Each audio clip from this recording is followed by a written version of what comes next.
Testing.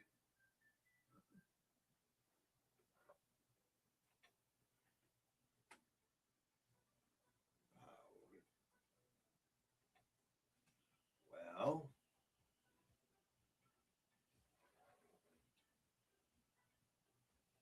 we had it working a minute ago. Yeah, the music was there a second ago.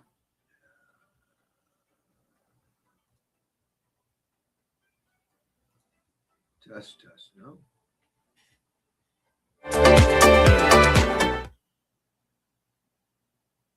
Test. When you did that slide, the music was there.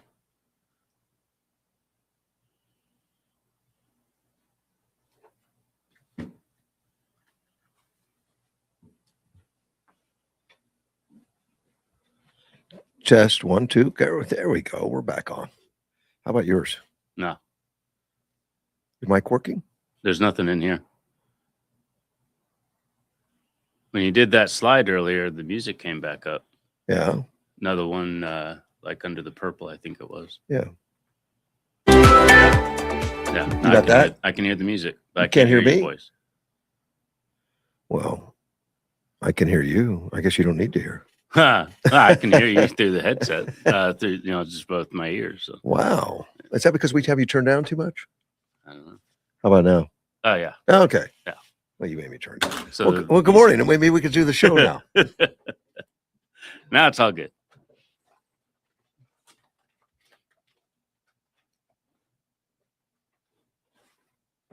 But I did test everything before you got here. I don't know what happened.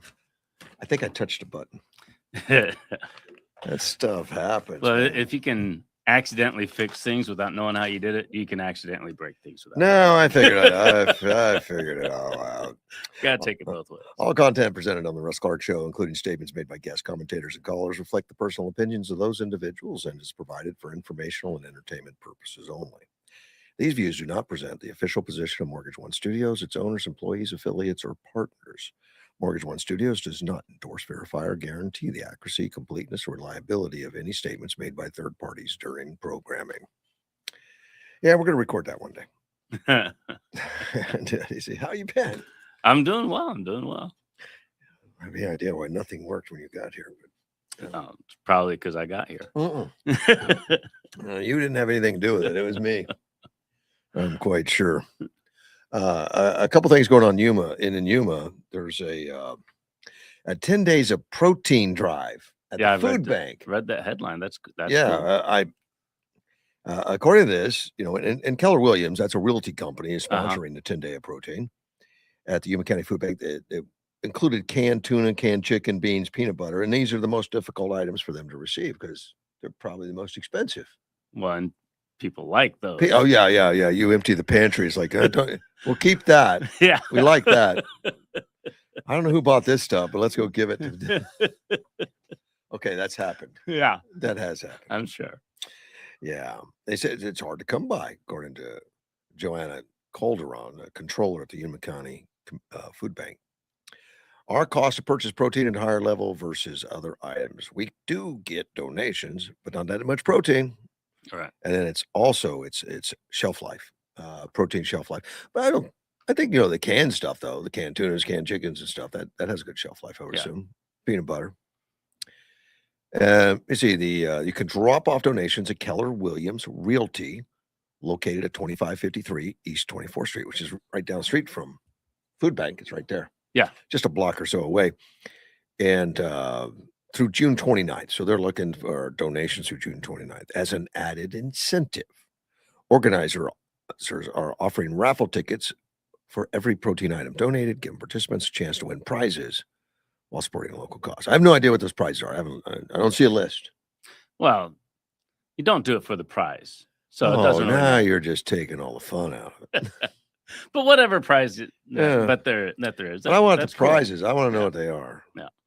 But they can go down and ask, and while they're there, drop off a can.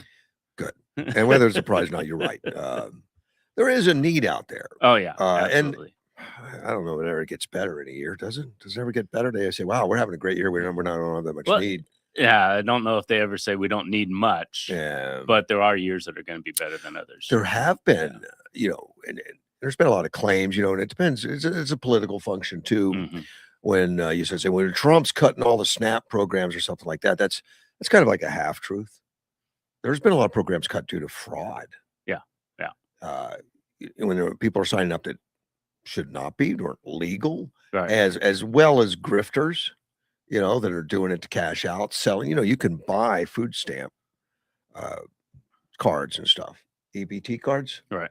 There's a black market for it. Something that goes 50 cents on a dollar. I mean, people get them through ill-gotten means and then sell them. Yeah. I've never purchased one. Me neither. but I know they're for sale. So yeah, a lot of stuff has been cut off for all the fraud. I mean, I guess there's been so much fraud everywhere. Well, there's always, and we've talked about this many times. There's always going to be fraud and corruption, anything that people do.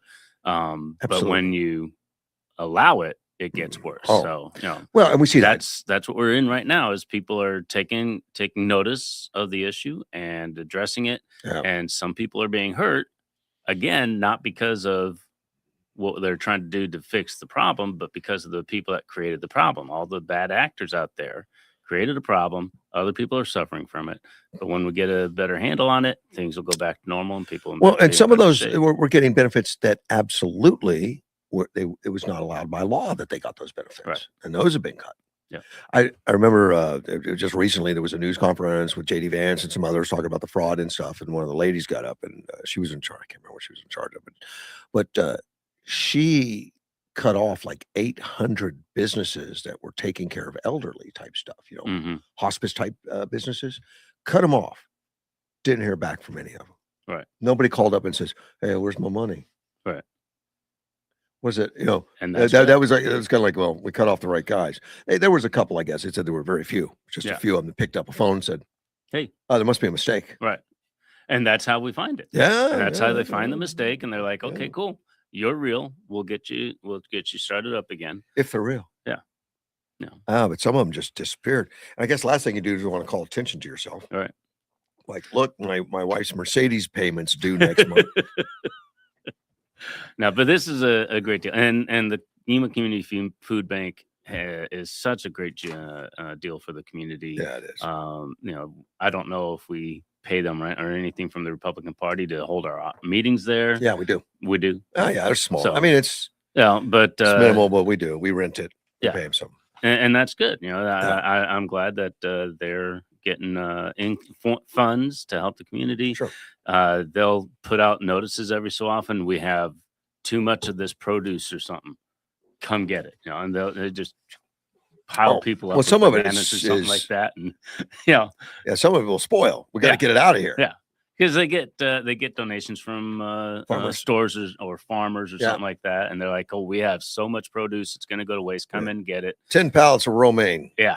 We can't move it fast enough. Yeah, and so that's great. I love hearing about that, and it makes sense that protein is hard to come by. So absolutely, let's fill them up. Tuna is not my favorite.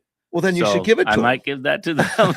But tuna, what they're asking for here, tuna, peanut butter, and things like that are just great foods that can really help some people out. So I'm glad that they're doing this. I got to mention, I got the sign behind me. It says AM 560. You're not AM 560. No, but it's a nice sign. Yeah. I noticed you took the Caballeros uniform. Well, so many people called and complained about it. They said they don't like the looks of it. Yeah, that one guy was saying it was like some creepy thing or something. Like that. I forget what he called it. I don't know. That's kind of like a historic Caballeros uniform. Yeah. They don't wear those anymore. They should. They did originally. Cool. That they actually put those things on. Yeah. When I joined the Caballeros, I went and got the sports coat. All that kind of stuff, and some shirts and all that. And then they saw said, how you looked in it. No. They said it was optional at that time. It's not. We don't use them much. You don't have to buy that. So I didn't. I don't have one. Okay. Derek liked it, I guess, and bought it. It looks a little dated. But that's part of the. It shows the tradition. It shows the longevity of the organization. I think it's cool. It's in their logo. I think it's pretty neat. So. It is the one in the logo. You just feel at home with that sign behind you, don't you? You're absolutely right. But Johnny called me yesterday. I was at Walmart picking up a few grocery items, and he called me at Walmart and said, "How come you didn't call? Didn't say something about the station? Looks like station sold. AM Right. 560." And I said, "Well, if it is, I'd tell you." Well, I mean, I know things are moving Right. on it, but there's nothing consummated. And he said, "Well, it's out in the news." Or there was Oh, a really? yeah, there was a article written about it being sold. Now, the only person that I know of, and the only thing I think could be was Derek Eggebert, Right. studio that we're in He's right working now. on it, right? He's the one working on it. But I told Johnny, I said, "Well, look, there's some agreements made or some things, some handshakes, but it's got to go through a process of FCC and everything. And, Right. it's not ready to announce." So I'm not announcing it. No, but but Johnny was going to put it on Facebook last night. And here's the article. I said, "Well, send me that article because I have no knowledge of it. Right. And what I know is that it's moving along, but it's not a done deal. Right. I know that, it's not done." And this article was kind of coy and didn't say much. It said it's presently, and this is it's Radio and Television Business Report, and I guess that's an industry type article. Most of you would not see it, but Johnny caught it. And it says the approval coach buys a silent Yuma AM. The approval coach. Okay. I don't know what that is. It is presently dark under FCC Special Temporary Authority and has been since February 28th, which could only be us. Right. When it says Yuma, when its owner blamed financial issues for the ability to keep the station lights on. Now this dormant AM radio station serving Yuma, Arizona is poised to return to life with its sale to, and in quotations, the approval coach. I have no idea who that is. Yeah. So I thought, well, wow, they put out an article saying it was done. And I said, that's kind of premature. And it doesn't say it's done. It says the approval coach. I don't know who the approval coach is. Yeah. It sounds like there's like somebody in the government that's going to take it over, at least temporarily. No. What's an I mean, for me, an approval coach, it sounds like a name of an LLC or something. Maybe they named their LLC that because there's got to be a name it's being sold to, and I don't know if there's an LLC named approval coach. I got the sense that it's some position in the FCC. No, it says it's a sale. FCC doesn't have it to the approval coach, which doesn't make sense. Yeah, that's a strange article. I don't get it. Yeah, it doesn't say anything. Yeah, it says it's poised to return. Yeah. Well, good. I'd be glad to see it. Yeah. I don't know what that looks like yet. I think there's a lot more work to be done before we can announce anything. So if you read Johnny's thing, and he said he was going to put it on Facebook, and he talked to Derek about it. Oh, he did talk to Derek. Well, yeah, but Johnny's going to put it out there. It's a news article in an industry magazine, and something's going on with the approval coach. I'll have to do the research, find out who the approval coach is. I'm going to Google. I don't know. Maybe I should have done that. I didn't done worry the about research before you. I didn't worry about it. I didn't care. I didn't care because I know it's going to take time, and there's nothing to announce at this point. I put the banner up for controversy. Oh, okay. Plus it was plain in here. There was no color or anything. I said I'm going to put that old banner. Nostalgia, just like the nostalgia Caballeros. Where'd you have it? I had it at the, because I did, remotes and stuff and stuff. Oh, okay. So I had it for that. And it used to sit in the studio with me. Right. I saw all the time. I figured it was still in the building. But El Dorado had quite a few of them. But yeah, I just, I had one that I took one with me everywhere. Yeah. I don't think they're using it anymore. No. It's defunct. Right. Right now. And if it does come back, would it still be called K-Blue? I have no idea. I'm not engaged in it. I let Derek handle the heavy lifting. I just take credit for it. Let's see. Arizona home insurance rates. Did you know they've gone up? Well, everything goes up. Well, it does. 71% over 6 years. Did you know it was that much? Starting to feel the pain? My wife has been mentioning that you should listen to her more. Yeah. We switched companies and got a better deal. Good. Yeah, you need to look at all and that. And actually, when we went in and talked to one of the agents, and she said, yeah, you should be switching your switching it out like every few years. Most insurance companies will tell you that anyway. Yeah. They'll tell you should switch it every few years because they get used to you and they just start eking you up to see what you do. Well, but I don't know if that's true, but that's what I've been told. And their actuaries, the ones that figure out what they want to pay for what. They shift their focus to maximize savings. Yeah. So they'll focus on one type of home. Well, and give good rates for that. Well, so they'll shift that over the years to kind of dodge the they give good rates where they know they're gonna make money. Right. We want these people because they don't have claims. So if you don't have claims, you're gonna be more sought. Or if you're in that pool of certain age group, certain profession, I don't know what they look at, but there's actuarial that'll look at everything. Yeah. Find out. But now if you're a guy that every time you spill a wine on the couch, you go to a claim, say, well, we spilled wine or something, and it just comes in constantly. Well, that's what I have insurance for. They don't want you. Your rates are going to be stupid.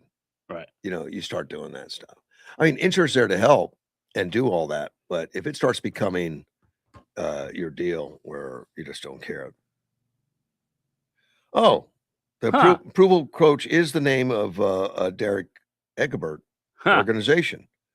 I didn't know. Yeah, I didn't know either. And this says, well, he said it put a price down there, $50,000. Where'd that come from? Is that Johnny? Google? Google searched the internet from when I asked the question, and that's what it came up with. Wow. The approval coach. I didn't even do it. So you just Googled it and found out that it is Derek. Interesting. Well, and I would tell you there has been some stuff going forward on it, but it's far from ready it's got to go through the bureaucracy, and that always takes time. And a lot of stuff is contingent on that. In other words, there's contracts for sale, but there's contingencies. Contingencies is FCC approval as a broadcaster and all that. And that could take 90 days. Yeah. Well, a lot of these, a lot of times when people make announcements like this, they're assuming everything's going to go through. Yeah. Yeah. And they just call it a done deal. Well, I just checked the radio this morning and it's not on. So not yet. I know. Well, and it's going to take. It's going to, it could take a while, but. And I can tell you, Derek's working on it, and he has been. Yeah. It's far from done. Well, last week when George was here, I saw him talking stuff out. So it's a big deal. Yeah. Yeah, there was It's cool. It's going to take. There's a lot to it. Mm-hmm. Because he deal with it than any of us. and we do sit down and talk about stuff as far as lineups and where it needs. And my recommendation is, what was on there mostly worked. Right. Yeah, we want to be more local. And once we start doing that, I'll be doing a lot more local interviews. Cool. El Dorado didn't like people in the building. Oh, yeah. And they didn't like me bringing too many people in. And they certainly, if somebody owned a business, well, they should be advertising, not on your show. And that's, and there was no from in our California business, there was no one for me to really sit down with at that point. And they were having some struggles. So I just did what I could. But I'd bring every owner in here, organizations and owners, all of them.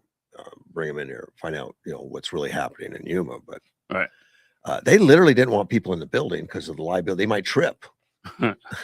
Okay. But the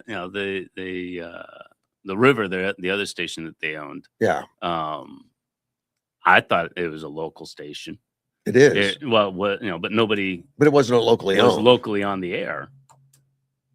It was. The river? Yeah. The woman that. Well, yeah, she was in California. When you listen to it, the DJ. I think she's in Colorado now. Okay. She was here. Yeah. She was in studio for quite a while. Her and her husband, Tony. Tony was a general manager. They moved up, but she was only one of the voices. And there were others. But they broadcast it from one place to all their stations. Right. Well, there's a lot that buy that. That buy that but station it's by that yeah, segment. Yeah. It reduces their cost, increases their profits. Well, and that's what's going on and with it K. seemed like that was their purpose. That's what's going on with Caleb right now. There's Yeah. nobody from Caleb, to Nobody my here. knowledge, that is in the area. No. Nothing. No. They just simulcast one of the things that's already going on Yeah. from somewhere else with local commercials, instead of whatever. I don't even know how they do it. I've never met anybody from Caleb. No. But they're a big organization. They know what they're doing. They bought the FM stations, Right. and they went right to air. And that's, and I'm guessing that's going to become the norm for stations all over the country. It has been the norm for Yeah. many, many years. Well, like K Blue was resisting. Well, mostly that. we had Sean Hannity. He's not local. We No. had Glenn Beck, not local. Well, Bongino. We're going to try to make it work here, though. Well, and we'll still have some of those guys. Yeah. But I think we definitely want some more. 24 hours is a lot of time to fill every day with just. Well, you got to have people. George Norrie at night and stuff, like that. Yeah, all that stuff at night. But we'll have more local stuff going on, which is Derek's big push too. As well as mine. I want more local. I do a lot of national news. That's not going to stop because there's so much on the nation that affects us. But we definitely want. Well, it's local opinion of national news sometimes is important. Yeah. People need to be able to know that they can talk about it amongst. But we'd like to bring in the local 4-H clubs, PTAs. I don't care, all that kind of stuff. Let you know what's going on in the Yuma area. Yeah, 93 does a lot of that with Jennifer Blackwell. She does so. They have a show every day. Every time I leave here, I'm hearing their show. I think they're on for an hour a day or something. And that's fantastic. It really makes you feel connected to the community. Sure. To hear people talking locally like that. So, and of course we'll get back to it. And I started off like that. Right. That's exactly what we did, and little by little got away from it. Just pressures from, this person is a business. You're not allowed to talk to them, and I'm like, wow, that's gonna limit what I'm doing here, man. All right. Getting back to the insurance, it's gone up 71%, and I'm talking Arizona. Arizona insurance rate, and that's one of the highest ever in the nation, ever. That we in 6 years that a state would raise it. In fact, we're only in the second. There's only one state that's ever been higher quickly, and we're still not up to national average. We're slightly below national average. The national average. So we've had the big increase, but we're still below national average. Okay, but we're up against California, New Jersey, New York, and stuff. So we should be below. All right. Well, the national average is $2,395 a year. In Arizona, it's $2,225, so it's like $150 is all. We're cheaper than national average, even after that big 71% raise. But the national average means that there's some states out there that are significantly higher. Well, some of them are stupid. Yeah, that's crazy. Yeah, some of them, and some lower now. I mean, we're not on the. I'm sure there's half of them that are lower than us by now, probably. But the reason for the increase. It's catastrophic natural disasters nationwide. Mm-hmm. And they're counting fires like in California. That's not even natural. That's California policies run amok. And we don't have a lot of natural disasters here in Yuma. And I when people say, "Oh, but the heat." Yeah, but the heat, that's the cause of your insurance. That's it. That's the only problem. It makes your electric bill go up. Yeah. We don't have a lot of fires because there's nothing to burn. It's a desert. Yeah, you need like a tree. We don't have big earthquakes. We'll fill the little ones from fill them from California, but they're not massive over here. We don't have tornadoes. We just generally not. We're earthquakes are kind of rare, and they've not been. They're not massive. We just get the little. Did you? shakes. People say, "Did you feel it last night?" Did you feel? No. Yeah. That's about it. Yeah, we'll be watching TV. I'll turn. Hey, was that an earthquake? Oh, I don't know. Sure. Maybe it's that guy's stereo next door. I think. But in California, things are falling apart with the earthquake. They've got. All kinds of fire. They fan the flames of the fires and then say natural. It's not natural. But no, Arizona's a great place to live. We're just but we're getting caught up in it. It's insurance companies are national, so they got to. Yes. They're gonna. We're all gonna feel it. They said that they raised us, even though it says in Arizona the primary risk is wildfire, though the state hasn't faced a significant disaster yet. Mm-hmm. But insurance rates adjustments were likely based on recent events in California. See, that's just another reason, right? To let it slip into the ocean. California. Yeah. And the problem I have with that is you chose to live in a forest. You know the risk of forest fire. Yeah. And you chose to go there. And then you're surprised when your house burns down. Yeah, I'm living in a flood zone next to the forest on a fault line down the street from a nuclear waste disposal plant. Yeah. But the price was good. Yeah. We got a great price on that. Surprised nobody else wanted this. Yeah. One of the listeners, Brett Simmons, did same as you. Put into Google the approval coach. It's a broadcasting entity owned by mortgage finance professional Yuma Counsel. Derek, same thing you read. And the company purchased the dormant radio station KBLU. I would say purchase. Yeah, I mean agreement. It's not consummated. It's not completely done, man. It might be, like when you buy a house and your money's in escrow, you might say, "Oh, we bought a house." Well, not officially yet. Yeah, that's about like it is. And it's. I want to get it done by fall, maybe, but definitely before the end of the year. There's equipment, stuff. Yeah. To go along with it, and believe me, Derek's looking at it, and all that, and he was keeping it quiet, but not now. I mean, it's gone on far Google enough for the industry to notice it. It's on Google. That's good. And I have a vintage sign behind me. So thank you, California, for raising our rates. Yeah. Because it says we're now seeing that when something bad happens, they're seeing that it costs a lot of money to rebuild homes after wildfires, and they're realizing it might have underpriced the risk in the past, and they need to raise rates. Arizona homeowners, it's the average and all that. But they took the data from the National Atmospheric Administration and Climate Central. What is Climate Central? And according to them, there's 23 events per year, and the historical average in 1980 has been about 9 per year. Here's some things I don't believe. Yeah, that's one of them. Remember when Al Gore got on his whole inconvenient truth and all that, and they said hurricanes going to get stronger, we're going to get more of them and all that, and then they fizzled, and we actually got a lot less of them. But even when you look at the historical records, he was lying. It wasn't working out that way. And so I'm questioning whether they say it's 23 events. Are they adding events we didn't used to add back then as natural disasters like fires and stuff? I don't know. It's like crime. I don't trust it. Yeah. Well, it could be like the crime statistics that they put out. All the crimes are reducing. Well, they just redefined the crime. Some of the big cities did that. They fired police chiefs over that. So maybe they're redefining the definition of their events. Yeah, they just made misdemeanors what were there could felonies, Yeah, there could have been more events, but were those events natural disasters, or were people, starting campfires or actively committing arson? I don't know, but I question the whole thing, and please question everything. Yeah. I don't believe this.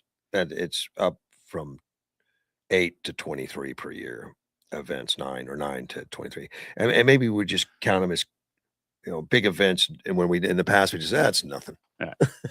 Rub some dirt on it, walk it off. And when you say 23 per year, doesn't say what they implies that it's over a period of years. It's been 23 per year. It could have been 23 this year. Yeah. I don't know what they're counting. Count like major earthquakes or that tornadoes and somewhat all that lacking in information. I don't know. It was given generalistic, so I can't question them. Let's take a phone call. You're on the air. Good morning, Russ. Well, good morning, sir. Good morning. Hey. I guess that's Chris. Yeah, it is Chris. Yes. It is. Okay, got it right this morning. Yeah. You were talking about insurance. Yeah. I talked to my insurance man, and I talked to my neighbors, and they made the same phone calls to their insurance man, and they're completely the opposite. They're not even the same insurer as that I have. And their response was the reason the rates went up is because of the California wildfires. Oh, they All said those it flat houses and out. everything burned down. Yep. Well, this article blamed it on California also. Yeah. They put California in there. It's based on events in California. It sounds Right. like you're mentioning the Palisade fires. Yes, well, that change of the Palisade Fire, and there was a couple other ones that were in California, Mhm. in that general vicinity. So we should be able to And that's- vote in California, so we could vote Bass out and all those others, because it's affecting me. You Yeah. know? Well, here's another thing. Foothills Irrigation, they're raising our rates on it because of some other part of the county. Oh, that's what Foothills Water, you mean, or Yeah. okay? Well, it's a California-owned company now since Far West sold it to them, and it's called Foothills Irrigation. I knew it was going to go up as soon as somebody did. You know, Yeah. I worked with Far West for a long time trying to keep them solve it, and people say you should just let them get taken over. Like I said, you realize until you take it over, the prices are going to go stupid. Mm-hmm. You know. Well, they charged us when they first bought it because they did away with a lot of the people other than the underground people that do the repair work. Yeah. They put charges for all these new meters and everything. Price went up, almost doubled. Right. And then now they want to go to the commission and want to raise the water rates. Yeah. Because they don't have enough water because of California to supply us. I warned you guys, you Far West haters, and I don't blame you for hating Far West. I mean, they did some bad things, and I worked with them for 4 years to get them straightened out. And well, yeah, she had to support her horses. Well, she did have horses. Yeah, she still does, by the way. Yeah, I imagine. I haven't talked to him in many years, but I imagine she still does. Yeah, and But, you know, and they made a lot of great improvements during the 4 years I was working with them. But I got accused of just saving them so that they could keep screwing everybody or something, and nothing was further from the truth. Well, yeah, they got to pass a buck on. Nobody can take the if something goes wrong, if my old thing was, it's better to face the accuser, and if you screw up, admit you screwed up, than to just let it ride and blame somebody else for it. Yeah, but yeah, I knew you guys were in a world of hurt as soon as Far West, sold and everything. I said, well, they're not going to like the results. Everybody's cheering like, ding dong, the witch is gone and all that kind of stuff. I said, man, you guys don't know. You're going to pay a lot more. The devil knows. Yeah, you're going to pay a whole lot more. Yeah. Well, I didn't mind the price. I didn't mind the price of the water, or because what they do is they charge you the price for the water, and then they double how much water you spend for the sewage. Well, that was fine and dandy because we don't use that much water. Right. But now they want to raise it again after this last rate hike, which is ridiculous when we don't have the water. And I can see that, but California is in the process of screwing everybody, even in Arizona, just like the gasoline. We should vote in California. We should be able to honorarily vote in California because we get affected by their policies. It's just terrible. Oh yeah, it's terrible. Oh yeah, they're nuts. They're and in this election that's going to go on, they're not going to let Steve Hilton in there because he's not crooked. Yeah. Do you think that they cheat? Honestly, you think they cheat in California? Oh hell yes. Oh well, that was strong. Tell us how you really feel. Yeah. That's how I really feel. I think the consensus of most of the commentators I listen to are saying like, yep. They expected that Pratt would be cheated out of it and all that stuff, and that the placing was rigged. But it's gonna be hard to prove, man. It was. There's gonna be no way to prove it. I don't think. You can't look at the ballots and tell anything except it's a ballot. Right. You can't tell you can't tell if it came in legal or not, if there was chain of custody or not. You don't know. You don't know because Yeah. they changed their laws so much that they made it so easy to screw the system. Nobody's going to get them anyway. Well, I wonder what flavor shorts that Gavin Newsom's got on this morning. What he's going to do? I don't know, but a lot of people want him to run the whole country now because he's doing such a great job for California. You're being facetious, right? Oh, that'll never happen. No, that'll never there's people happen. that want That's him going to to be be some bad president. news. There's some. I don't know if a lot. Well, Yeah. millions. I don't think it's a majority, but No. it's millions. Think that he would look good in the White House. He couldn't do anything. Look but he good, looked he's good. not smart enough. He's got good hair. He would look good. Yeah, he's got good hair. He would look good. Yeah, and he wouldn't do a fight at the White House. He would do no, because he'd have Obama telling him what to do. he would do a DEI transgender party with guys with fake boobs, topless, like Biden did. Because we don't want to denigrate the White House lawn. Why did you paint that with picture? fighters? That would be terrible. No, we want to be like Biden, paint the White House red, white, and blue with a bunch of other rainbow colors mixed in. That was Obama that started that rainbow color on the White House, with lights and everything. Yeah, and I know that the pride flag and all that stuff. But not denigrate it. He didn't denigrate it like Trump, who had 80,000 people invited to red, white, and blue UFC fight, and all that. That many of the left are vibrating. That was wrong, but they were okay with the topless, fake boob men. It was just so weird. Right. But as you know that that whole fight was put on by Mr. White. Yep. He took the loss. Well, I hope he broke even at least. They made some money on pay-per-view and stuff like that. But they didn't charge anybody to come into that fight. Now, if you go to Vegas and you want to sit ringside, it's thousands and thousands of dollars. Nobody paid. Every ticket was free. Interesting. Yeah, and then they set up all those big screen TVs out there, and But it's just ridiculous that here in Arizona we have to pay for California. And we got a dumb governor. She don't know the right hand from the left hand. Well, she gets on.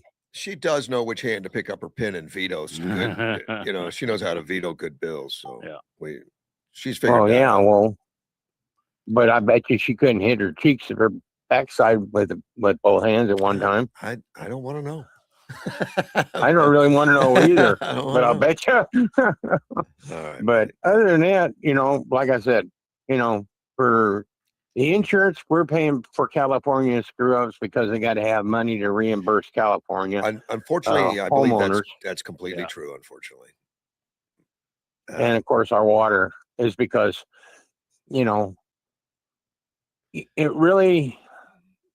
I've got a friend of mine that lives right where the water goes from Northern California to the ocean. And he says, all they got to do is shut that off and run it down into the reservoirs like Trump wanted them to do. Well, not only Trump wanted to do, the people of California voted a bill in to build more reservoirs, and Gavin took that money and destroyed 2 of them instead. Right. Yeah. Right. Because, because of some little snow pictures or something. I don't know. That's one reason I got the SMH out of there, because of,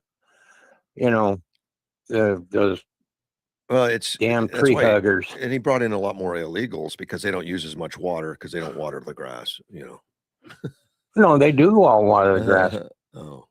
And they fertilize it too. At the golf cart. Yeah. They just walk out there, drop their drawers, and do their thing. I think that's the sidewalks, That's great. Well, I appreciate the call, my friend. All right, Russ. Thank you. Sir. Just let you know. Bye now. Bye. Yeah, I received a couple calls while he was on. People wanting to yell at me. So we're going to call Ted back. Oh, Ted. Because he called. And he won't quit unless I call him back.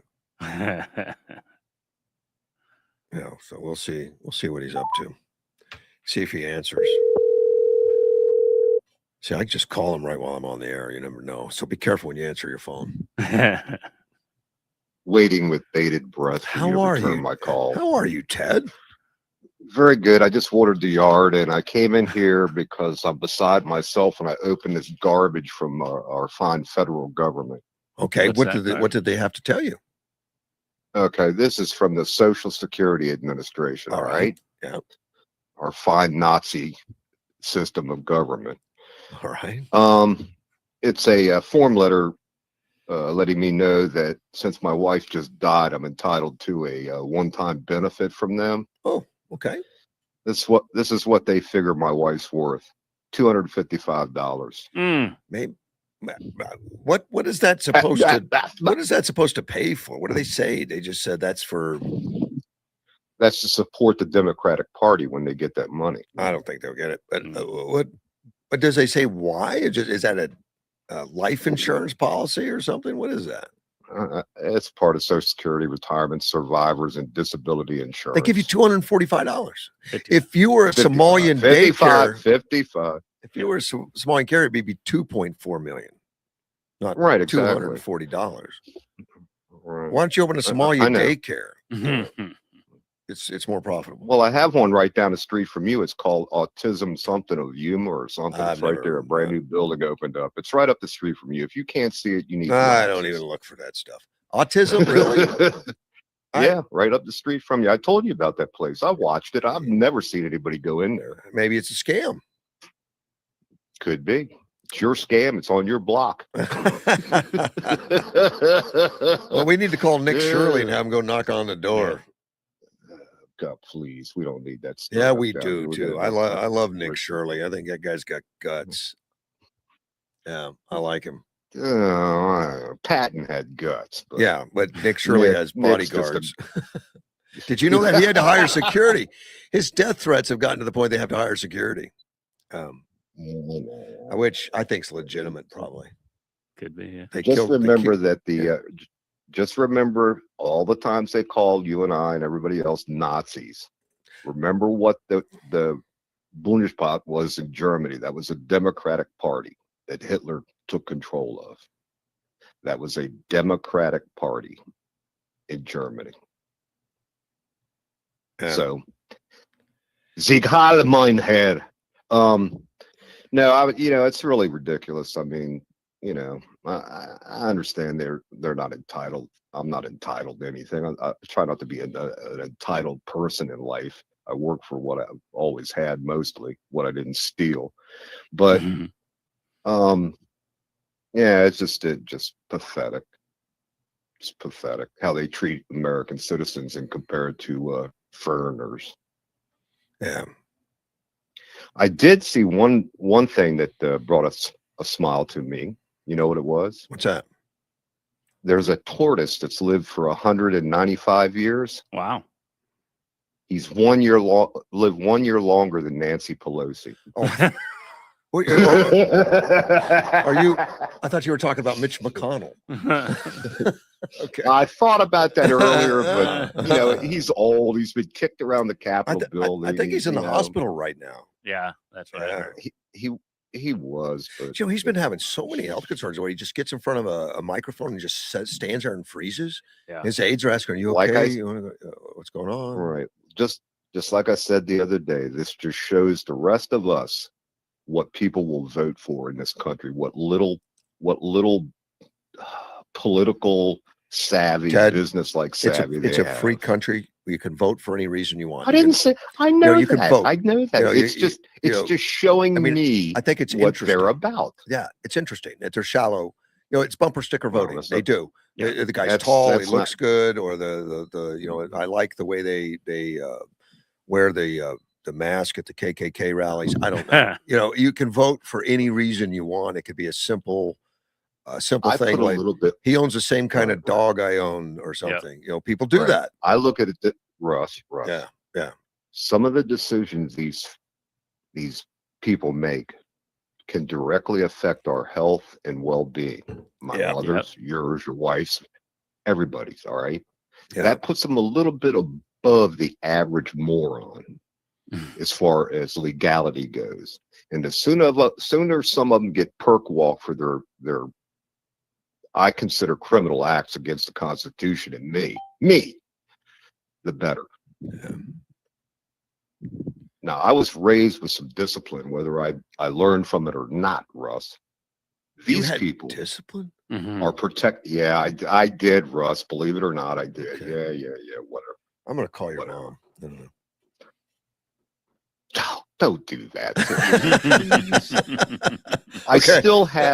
still have the ability with her Yeah. to be put below ground when there's a nuclear holocaust. Okay. So her and I and my brother still can be put in a secured site underground. Okay, so you That was got to one be thing nice that to she her. left. Yeah. Right. One thing she got left to her when she left the federal government was she is still able to go underground with my brother and I.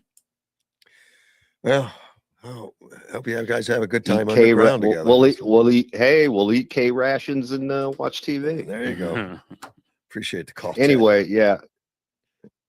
Thank you, sir. Take care. Bye-bye. But Bye. guys, you have a good day You- and stay out of the heat. It's going to be killer today. Yeah. All right. Take care. Bye-bye. Take care.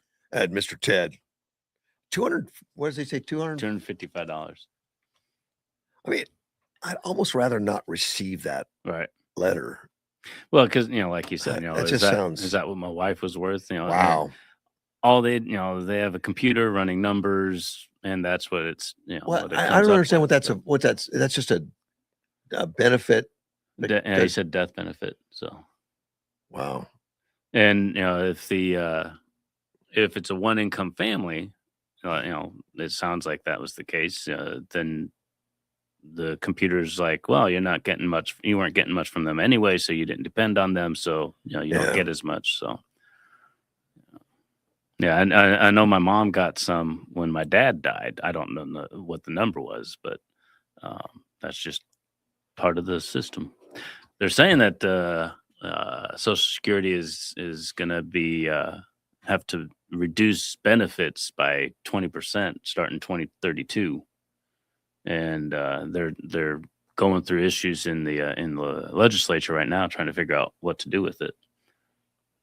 Wow. You haven't heard about that? Yeah, and it's Well, a lot of fear. Now, look, They've been saying it for years. well, that it's gonna they've said be it for run out. generations. Yeah. It's but- every generation. I remember when Carter did something with Social Security. We saved Social Security for everybody for Right. life. It goes on quite a bit. Here's something I find very interesting. It was brought up by, I don't remember who brought it up, but they go through these scare tactics like we're running out of money to take care of Social Security, which you paid for. Right. We never run out of money for welfare or SNAP. No one ever says, "Oh my God, we're about out of Well, money for SNAP." They're funded And- differently. Social course. Security is supposed to be funded by the people in Social Security, whereas the other ones are decided every year, or we're going to spend the money. But Social Security specifically has had the problem of people are living longer, but then the younger people are having fewer children. So there's fewer younger people. That's part of it. Plus, it was making money, and it had a big pile of money, and they started taking it, Right. and writing IOUs and stuff, and they invested only in themselves and get very little interest. And they started writing a lot more programs. When Social Security started, it was just a retirement, and then it became survivors benefits Right. and other benefits and children's benefits and all this other stuff. They just started to, there's so much money, let's just start giving it away. Yeah. And they said, well, wouldn't it be great if we gave more money for this benefit or this benefit? And then it says, yeah, let's do it. And then who's all of a going to sudden- say no to that? Yeah, well, politicians won't because they're looking to get reelected. Yeah. So they give away what they don't have. And Then they say, well, now we're out of money. and now apparently the concern is real. They've Well, been it's they've been always- saying it for years, but now they're looking at it like, oh, it's a big okay. population of retirees, and there's a big population of those that are going to be retirees. And politicians, I don't believe, would ever cut it. They would find a way to not cut it. Cut Yeah. welfare first. Well, they're throwing out different ideas about how to keep it functioning at the max at the 100% benefits, And then but they're 100% benefits is less, increasing the retirement age, Right. Which which they already did. people close to retirement are like, no, I don't want to do that, Well, and they're the ones that are voting. the last time they increased retirement age, it was in the 80s or 90s when they started doing it, but it didn't take effect right away. And it's Right. taken effect now. It's up to 67 Right. from 65. Talk about doing it again. which they probably will, but it'll take decades to. They don't do it like, well, starting tomorrow at 68. Right. You know, those guys like, I was going to I was get it gonna tomorrow. retire. You know that, so they bump it around. They play with it, but they never run out of money for the unfunded stuff. Right.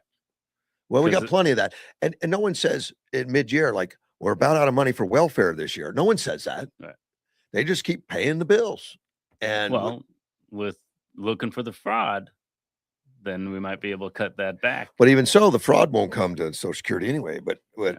I wouldn't. Oh, there's I don't fraud know. in Social Security, sure. Oh God, yes. Yeah. I would assume so. Yeah, like you hear about it once in a while that somebody's been keeping grandma in a freezer for a decade Yeah. and cashing the Social Security checks. That's just I was going to be on. that's wrong on a lot of levels. I was going to be on a jury for that. Really? I was called to jury duty for that. Somebody was doing that, and they excused me from jury duty because I was a math teacher. They didn't want anyone that could count. The defense lawyers were not happy. They said, "Would you be able to listen to the evidence without speculating on what it means?" I was like, "Isn't that what we're supposed to do?" And he asked, several different ways, and the judge finally was like, "You've already asked that question. Move on." He said, "All right, you're excused." Yeah. So, and then I checked online, and within a week they had settled the case, so it didn't go to jury trial anyway. But yeah, I was. Well, it's kind of hard on those cases to say I have no knowledge when you're cashing the checks and grandma's in the freezer. Right. I don't know how that happened. That's well, and that's it comes from the departments not talking to each other. Like you had that they don't want to talk. That person that one of your employees that they said, oh, he's got a fake Social Security number. Well, I know where he lives. You want to go again? No, that's not our department. Yep. You got Social Security paying money for people till they die, but their department doesn't check to see if they died. Somehow, and it was Elon Musk that pointed out that these government computers don't talk to each other. They all have that information. Right. Well, after 9/11, they realized that if the different law enforcement agencies had talked to each other, they would have noticed things better. And so then they started talking to each other. And life is too complicated for each one department to just handle things by themselves. They got to be able to talk to each other to be able to get anything done properly. Well, you know how they talk to each other? They call each other up and say, "Send me a report," or whatever. Right. They don't. And they've all got the computer systems that should be easy. Everyone's privacy law this, privacy law that. Well, a lot of it. I got nothing to hide. If even you the know about public information stuff should be out there. Let's talk Carl this morning. Good morning, Carl. Hey, good morning, fine gentlemen. Good morning. Kind of good. It is a nice morning out so far. Yes, it is. So my 2 cents for the day is I just wanted to invite people down to the Colorado River Tea Party tonight. And it's at the Community Christian Church at 6480 Highway 95. So, right. Just want to invite people to come down. Hell, let's get involved and make America great again for another 250 years. Yes. So, to me, that's very important. Yeah. Let's stop all the cheating in our government. Quit paying for illegal aliens. Quit paying for people that don't deserve these benefits that we give them because they don't mind cheating. So let's make America great again for another 250. That's a good slogan. Have a good day, my friend. You too, man. Take care. Bye-bye. Yeah, good for Carl. Yeah. Colorado Tea Party is one of the few surviving tea parties. Right.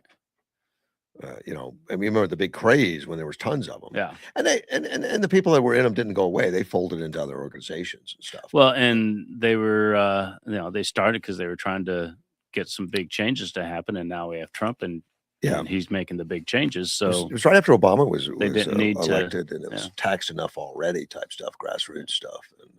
And they fulfilled their mission. A lot of anger out there. Well, and they're still doing great work, Carl, and stuff. They're just doing, still informing people about who's running for offices, what agencies are doing, and bringing in guest speakers and doing all that kind of stuff. Yeah, and you know, some people say, "Oh, they're too far this way or too far that way," but they're I don't care. involved. You They're know, participating in the system.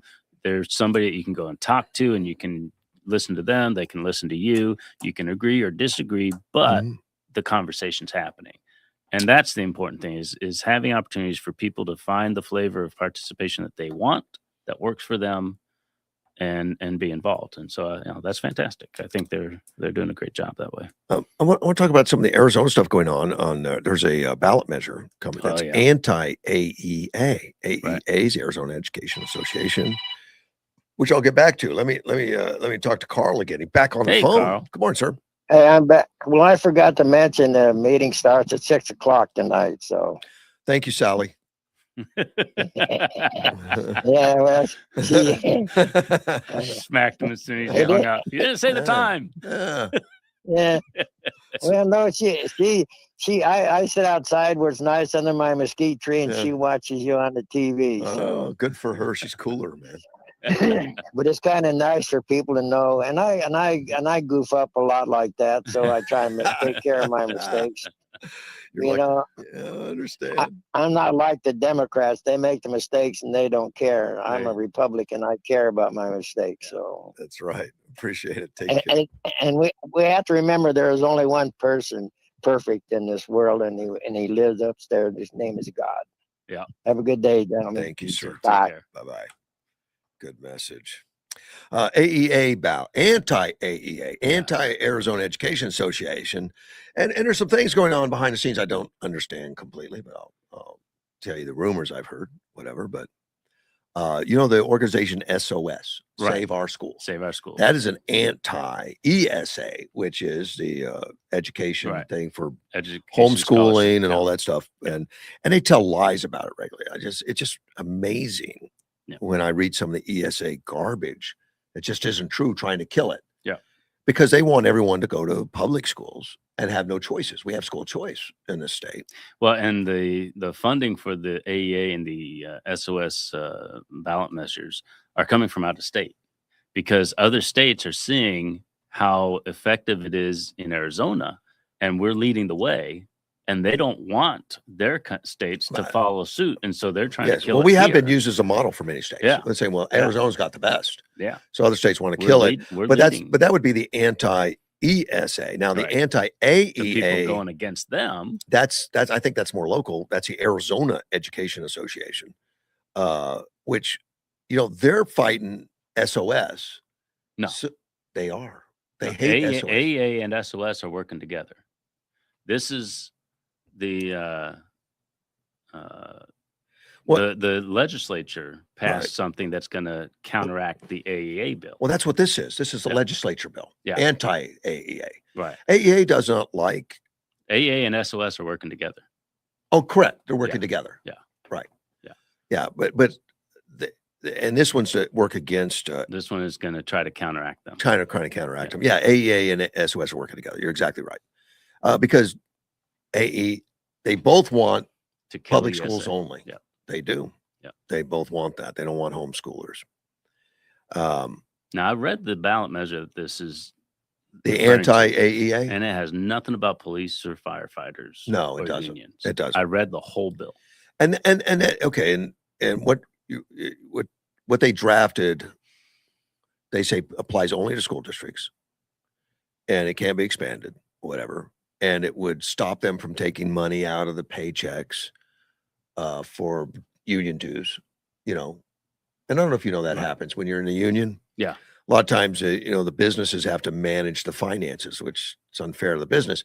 Normally, if you're in an organization, you just cut the check yourself. Right. Like you join the local Rotary Club and there's a due, you pay the due. Well, and these unions and stuff, they've worked it out to where we don't have to do any of that, bill collecting or anything. We'll let the businesses do it as an added expense. And all Yeah. that. So it would stop that. It would target Arizona Education Association. And we're in a right to work state, which you don't have to join the union in this state. Exactly. Yeah. You don't have to. It would bar teachers from using school email, bar teachers from printing flyers at school libraries Mhm. for union Right. activities, which is makes sense. Yeah, I did that just because it's unethical to do that. I did not use company, school equipment Yeah. if I was putting something together for outside the school or personal reasons or something like that. It's just proper ethics. It would bar the unions from gathering in classrooms during school hours to discuss union goals or recruit new members. So I guess they're having like union meetings at schools, Mm-hmm. which other businesses use schools occasionally. They pay for it. Right. You know, if you want to use a school auditorium or something, you have to pay a price. Let me see. Most concerning, it says, for AEA is the provision that sought to defund the union by outlawing school districts from deducting union membership fees from employees' paychecks. And that would be a killer to them because that's an automatic, no questions asked. No, you don't have to call them up and say, hey, Chris, you didn't send your note your bill last week. You owe us $50 or something. They wouldn't have to do that because it comes out as a deduction out of your paycheck. Once you start cutting checks, it starts becoming expensive. Yeah. And people would cancel. They would make it illegal for teachers and other school districts employees to strike, which happened. They did that back in 2018. They Red for Ed protests. And I was teaching at the time, and I agreed that there needed to be more pay for teachers because we're one of the lowest in the country. Here's something that doesn't. But I told my statement was, I signed a contract knowing what the number was, right, and if I had a problem with it, I should have dealt with it then. I signed a contract. I gave my word I would teach for this amount of money. If you didn't like that, you should have not signed it. So when they walked out, I wanted to keep teaching. I was like, I'm going to stand true to my word, and I'm going to. Did you? But no, they closed the school. Oh, you can't. Yeah, I couldn't go in. Well, here's something about Red for Ed that most people probably just don't remember, but you can go back and read about it. Mm-hmm. Doug Ducey gave Red for Ed. I mean, they gave the school teachers their pay raise and said, okay, it's yours. Yeah. And they said, we're going to strike anyway for principal. They walked out anyway. Yeah. But in this article, it says that the walkout led to their receiving pay raises. That's just crap. Ducey had already done it. Right. They walked out anyway, which was for what? I guess the unions told them it would be a good idea. I don't know. Well, now they want to make it just illegal, which... Well, I don't know what difference that makes. I don't think it's legal anyway. I mean, it's not illegal. It wasn't an official strike. It was like a sick out or something. People called in sick, but because the union has no power to strike like they do in other states, because we're a right to work state. So everyone that walked out ran the risk of being fired. You could have been, but the schools couldn't afford to fire anybody because they're short of teachers to begin with. So. Here's where it gets controversial, like to police officers and stuff like that.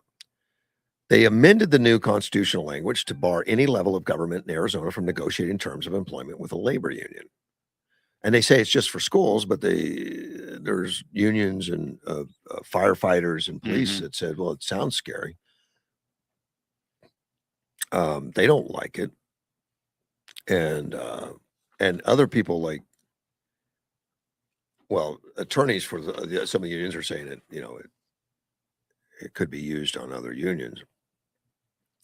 And they ask, well, why'd you guys choose to put that in the way? Why'd you actually put language in there that it could be used elsewhere if you didn't mean for it for elsewhere? The language is strictly limited to school districts, and this is what they said, or school district employees to include broad-based wording because different words have different meanings and courts recognize it law. So they said they use broad-based words for that reason. Right. Well, and the constitutional amendment should be broad, so it can be fine-tuned with law. But Arizona has way too many constitutional. It still says specifically schools, districts, and school district employees. But there's a nervousness amongst the unions from the police officers and firefighters. Which bill is it? HCR. It's HCR 2040. 40. Yeah. Goldwater Institute's backing it. And this is anti-AEA, which really just means that they're not going to get special treatment anymore. Have the state deduct the dues and let them use the classrooms and the copying machines and the emails and all that kind of stuff. and say you're a separate business. Don't lean on the government dime. This is a different bill than the one I thought from the Really? headline. What Yeah. does it say? No, it's talking about the bill. I was waiting for you to get to the ESA stuff. The there's no legislature- ESA on this. This is strictly yeah. the other one, and there is an ESA bill out there. Yeah, They're trying to kill it, and that's put out by the unions. But the legislature passed a referendum, like in the last, middle of the night kind of thing. They're right at the end, where it's going to prevent money, scholarship money, being taken from military families. And if we pass that on the ballot, then it will automatically nullify any other bill that's trying to do that, which means it would automatically kill any of the ESA, because there's 2 ESA killer bills out Anti-ESA, there. Yeah. And so this would trump those and make them null and void from the There's start. a lot of money being spent trying to kill our homeschools right now. So don't sign them. You'll see them in the parking lot. Sign this about ESA, ripping us off. And all of that's, and it's all lies. Yeah. Well, they have, well, first off, a lot of these people are uninformed. They just don't know what's going on. They have a script. They mouth off. Well, they get so much money per signature. And then they'll make up stuff, to fill in the gaps. But if you look at the documentation, they'll have documents, saying, "Oh, there's this fraud and stuff," but their documents are being misrepresented. There was a list of potential fraud to be investigated, and they're taking that as evidence of fraud. No, they investigated it. They found some that had the paperwork was done wrong. When they fixed the paperwork, it was good. They had some, but no money's been lost. Right. Well, they did find one person that had moved to Texas, and they got the money back. And that's there have been some of that. Yeah, that's what oversight does. They find the mistakes and they correct. And then how many public school systems have we read where there's been huge fraud and we've lost hundreds of thousands of dollars, millions, and they're saying, well, SOS, someone got a free cappuccino machine. Yeah. What are you guys talking? No, they didn't. It's not there. They didn't. I mean, there's people that have tried to do that. There have been. And some of them did it probably purposely, trying to get away with something. But most of the times, but they get caught and the money doesn't go, or they pay it right back. And most of the cases were just a misinterpretation of the information. When they got corrected, everything was fine. But I know people in the system that have homeschooling and stuff like that, like Tanya Wright and all, and they're very careful. They check these things. Because they don't want the program to be they don't want it to be killed. Yeah. So if we get a superintendent of education in there that stops checking just so it runs amok and then say, we got to cancel it. So I'm afraid of that. Yeah. That would be a tactic, an evil tactic. Say, let it go, let it get a lot of fraud so that we can say it's a messed up system and we can cancel it. Yeah. It's they're claiming fraud when there isn't any. Yeah. And then they're trying to put a cap on who can use it. 150,000, which is not a lot of money. You're not wealthy if you're getting 150. You're probably doing all right, but especially if you have multiple kids that you're trying to put through school, it's not a lot of money. But then you ask the question, do we cap who can go to public school? No. Why are you capping who can be homeschooled or go to private school? All you're doing is keeping, if you think private schools are so valuable, then you're keeping the lower. Those are the guys that are paying a lot of taxes anyway. Why would you deny them? They're paying a lot. It's the AEA and SOS, and there's another organization. It's a little less invasive on ESA, but it's still unnecessary. But they're all trying to do things for a problem that's not broke. They're trying to fix something that's not broke. Hobbs is trying to kill it by paperwork. Oh, she's been trying to kill it for years. She said that they need to do the same paperwork the schools do. Yeah. Which would drown them in bureaucracy to where they couldn't perform at all. Yeah. And a lot of and that's a problem with the public schools. they've got so many dollars not going into the classroom because they got so much to do Right. in paperwork. But that's one of Crazy. the problems with public school systems. Just one. But and some people love the public school system. Sure, Great, it's go fine. for it. They do have a good CTE program. and They have we need arts to make it. and We sciences. need to make it strong also. Yeah, and I'd like to see those improved. Yeah. That's why I was going for the school district board. But they can't service everybody. They just can't. You can't hit every student's needs if you got 40, 50 students in a classroom. And the program is not going to be able to, if some kid wants to study something else. Well, you can't do that because we have to do this. And so they're saying, the kids should have to meet the same standards in this. The public schools don't meet anyway. But that doesn't allow a student to study the way they want to study. Some students need this, some students need that, and the ESA gives parents the freedom to get their kid the education they need. One of the big things people talk about when they talk about public schools, the money being spent doesn't get into the classroom kids, Right. which is right. That should be the thing. And of course, we always fall short of where we thought we should be because we put so many requirements on them that does have nothing to do with what's in the classroom. Exactly. Illinois was noted for having like the most bureaucracies and administrators and all that. But now they fixed it. Their teachers are about 12 to 1 now. Here's how they fixed it. They changed the titles of administrators to teacher, even though they don't go into the classroom. Yeah. I think that's ingenious. Well, and then they lump all the students and teachers into that ratio. So you'll have special needs kids that have, legitimately have fewer kids per teacher. Oh, yeah. But when you balance that with a teacher that's got 50 kids in the classroom, it looks like there's only 20 or, something like that. So there's a lot of games being played. Yeah. You can talk to the kids and say, how many people in your classroom? You can find out more than that. Yeah. When I was in school, it was probably around 30 or less than 30. Probably. I don't remember. I think it's about the same now, isn't it? No. Is it more? Yeah. I had 40. You had 40? I talked to somebody just the other day who said there's 45 in his. I didn't know that. I know I had classes with 20, 25. I had to figure out how to fit them in the room sometimes. Really? Standing room only. You were so popular as a teacher. We literally had classes where kids were sitting on the floor. Really? Because they didn't have enough desks. Wow. Yeah. Yeah. Wow. It's I didn't know. Yeah. I mean, well, no, yeah. My kids haven't been in school for a little while.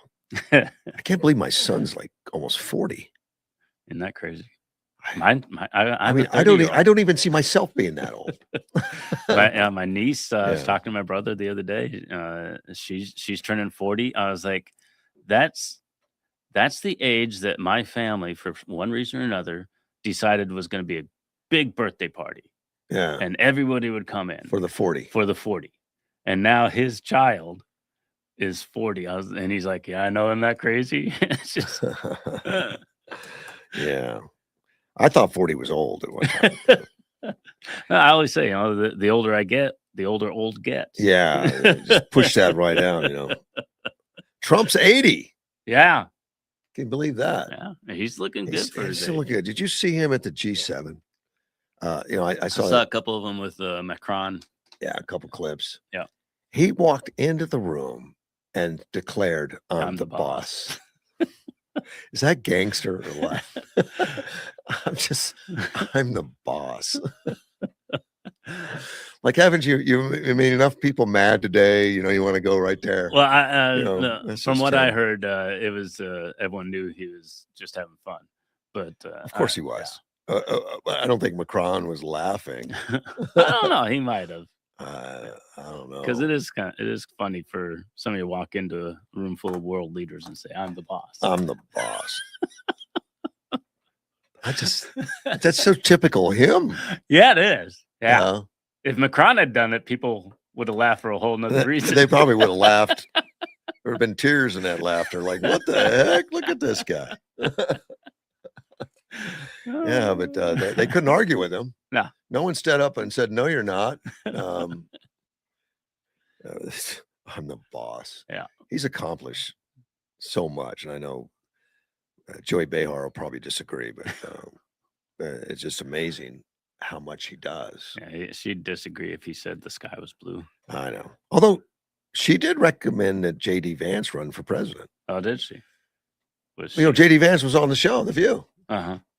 And she made some comment to him that, you know, you're something positive. I don't know, you're pretty good or pretty smart, or I can't remember exactly the wording for a Republican. That's, to me, that's such an insult. That's like Yeah. saying, well, you're pretty smart for a black guy or something. Yeah. That's like a backhanded compliment. Yeah. You know, that's like what Biden said about Obama. He's a black guy, but he can articulate well. Well, she used to be a comedian, right? So I don't know. she She's might not have been funny. trying to be funny. She's older than Trump, I think. Is she? Yeah, she's older than Trump. I think J.D. Vance should run for president. I think he'd be. Well, I think choice. I think that's a probability, but he won't talk about it. No. No, because, you know, I got work to do. I got work to do. But after this election, it'll be time to start gelling that up after November. Yep. So there'll be people. But look at how deep the bench is. You got JD and a ton of them. Yeah, well, you know, right off the top is J.D. Vance and Marco Rubio. Yeah. They've already got the name recognition. They're already in the Oh, office. they're doing a brilliant job. Both fantastic jobs. I it's- think they'd be fantastic. You know, Santiago, what's his name in Florida? DeSantis. Yeah. He might throw his hat in the ring again. I think last time he ran for president, he just looked terrible. He looked mediocre, but that's how you learn how to. But run. name a better governor in the country. Yeah, he's doing a great job. The Texas governor, he would look good. Yeah. We've had a governor from Texas in the office before. You know, he might be worth taking a look at. There's a lot of people. Oh, but look at any of the cabinet members, man. Yeah. You know, even Doug Burgum from North Dakota, you know, he's just doing wonderful. And he looks better now than, again, when he ran, he looked like he didn't belong on the stage. I'm not picturing that guy. Yeah, he's kind of nerdy, billionaire, brilliant, I don't energy remember guy, you know, wonderful. I mean, they've got so many. No, we got a lot of great choices, and the Democrats have nobody. Right. Yeah. Well, so they got warm bodies out there, you know. I should be able to beat a Democrat. I'll go you could get in line over there. I mean, why do you have a Nazi tattoo or? It's popular now. It is in Maine. In Maine, yeah. you can have a Nazi tattoo. Yeah. You can have somebody that's so dumb they don't realize it's a Nazi tattoo. Oh, he knew it. In fact, other people, associates, have come forward and said he bragged about it being a Nazi tattoo. You know. Well, there's no good win there. You know, either you have a Nazi tattoo or but he had you're dumb enough to not know you have a Nazi tattoo. I mean, you know, that doesn't help. No. The poll numbers, and I've been looking, and that's why I'm worried about Susan Collins now. Susan Collins is not my favorite Republican. In fact, she's near my list of not favorite Republicans because she's generally not with Trump and generally kind of, you know, not a vote that could be counted on for most things, like just can't.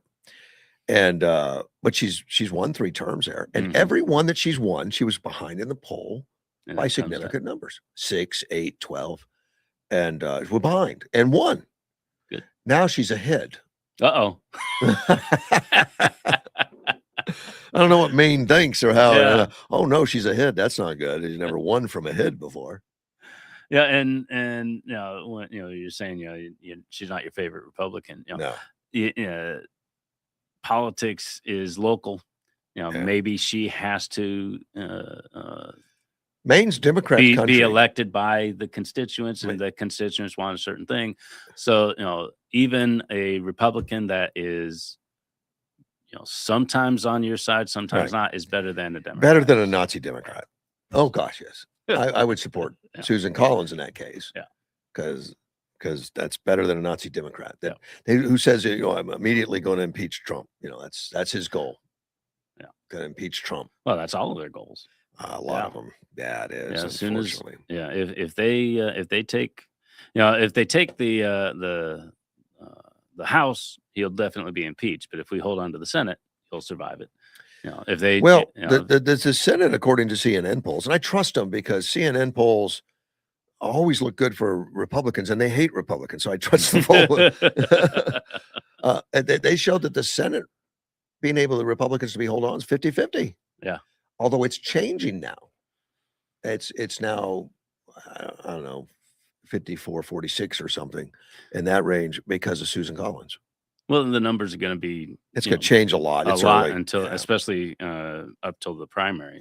Yeah. Once the primary comes in, then they're going to settle a little bit. But most people concede that the Republicans will probably hang on to the Senate. The House, most people think the Democrats, historic numbers and all that kind of stuff. But it's close. It's Well, not. as long as he holds on to the Senate, he can't be removed. Yeah, but it's going to throw a monkey wrench in a lot of stuff. Not going to get a lot of It's stuff going to make things passed. difficult. Yeah. Yeah. Registration's open right now for volleyball camp, which I didn't know existed till today. Never heard of it. Yeah, I didn't know. Yeah, It's for boys and girls 8 to 14. Take place on Saturday, August 1st. It's free now.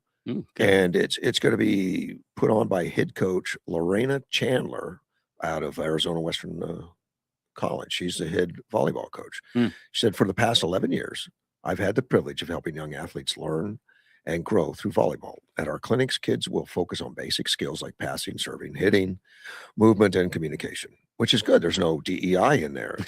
It's all basic skills. Yeah. The camp is a 1 day only and starts at 9 a.m. and lasts until 4 p.m. Lunch will also be provided. Great deal. If you've got boys or girls, 8 to 14, that want to go in there. 6 hours of volleyball. They're going to, 7 hours. They're going to be exhausted. Well, it includes lunch and all that stuff. And I'm sure there's going to be a lot of lecture and play. Chandler says, I believe volleyball is important because it teaches confidence, teamwork, discipline, resilience, both on and off the court. My goal is for every camper to leave with strong skills. Although it's not overnight. I had to go back and look. They're not camping overnight. They're camping during the day. New friendships, greater love for the game. That's great. So you can click on the box. You don't have the paperwork. I do. It doesn't say where to go. It's Arizona Western College. You can give them a call. They'll know. Mm-hmm.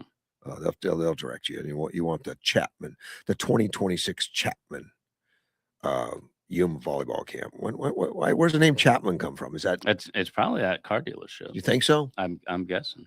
That was my guess, but I wasn't sure. It doesn't say Chapman Chevy. I don't know. Good deal. Register. Well, and anytime you can get kids into sport, very it's good. a good thing. And I was with the Yuma Youth Soccer organization for many years, and just fantastic opportunity. And study after study shows, that team building, the physical fitness is a great way to success. Man. Like this woman was saying, perseverance and things like that. Some of the character building, it's important. So that's fantastic. I'm glad that's going on.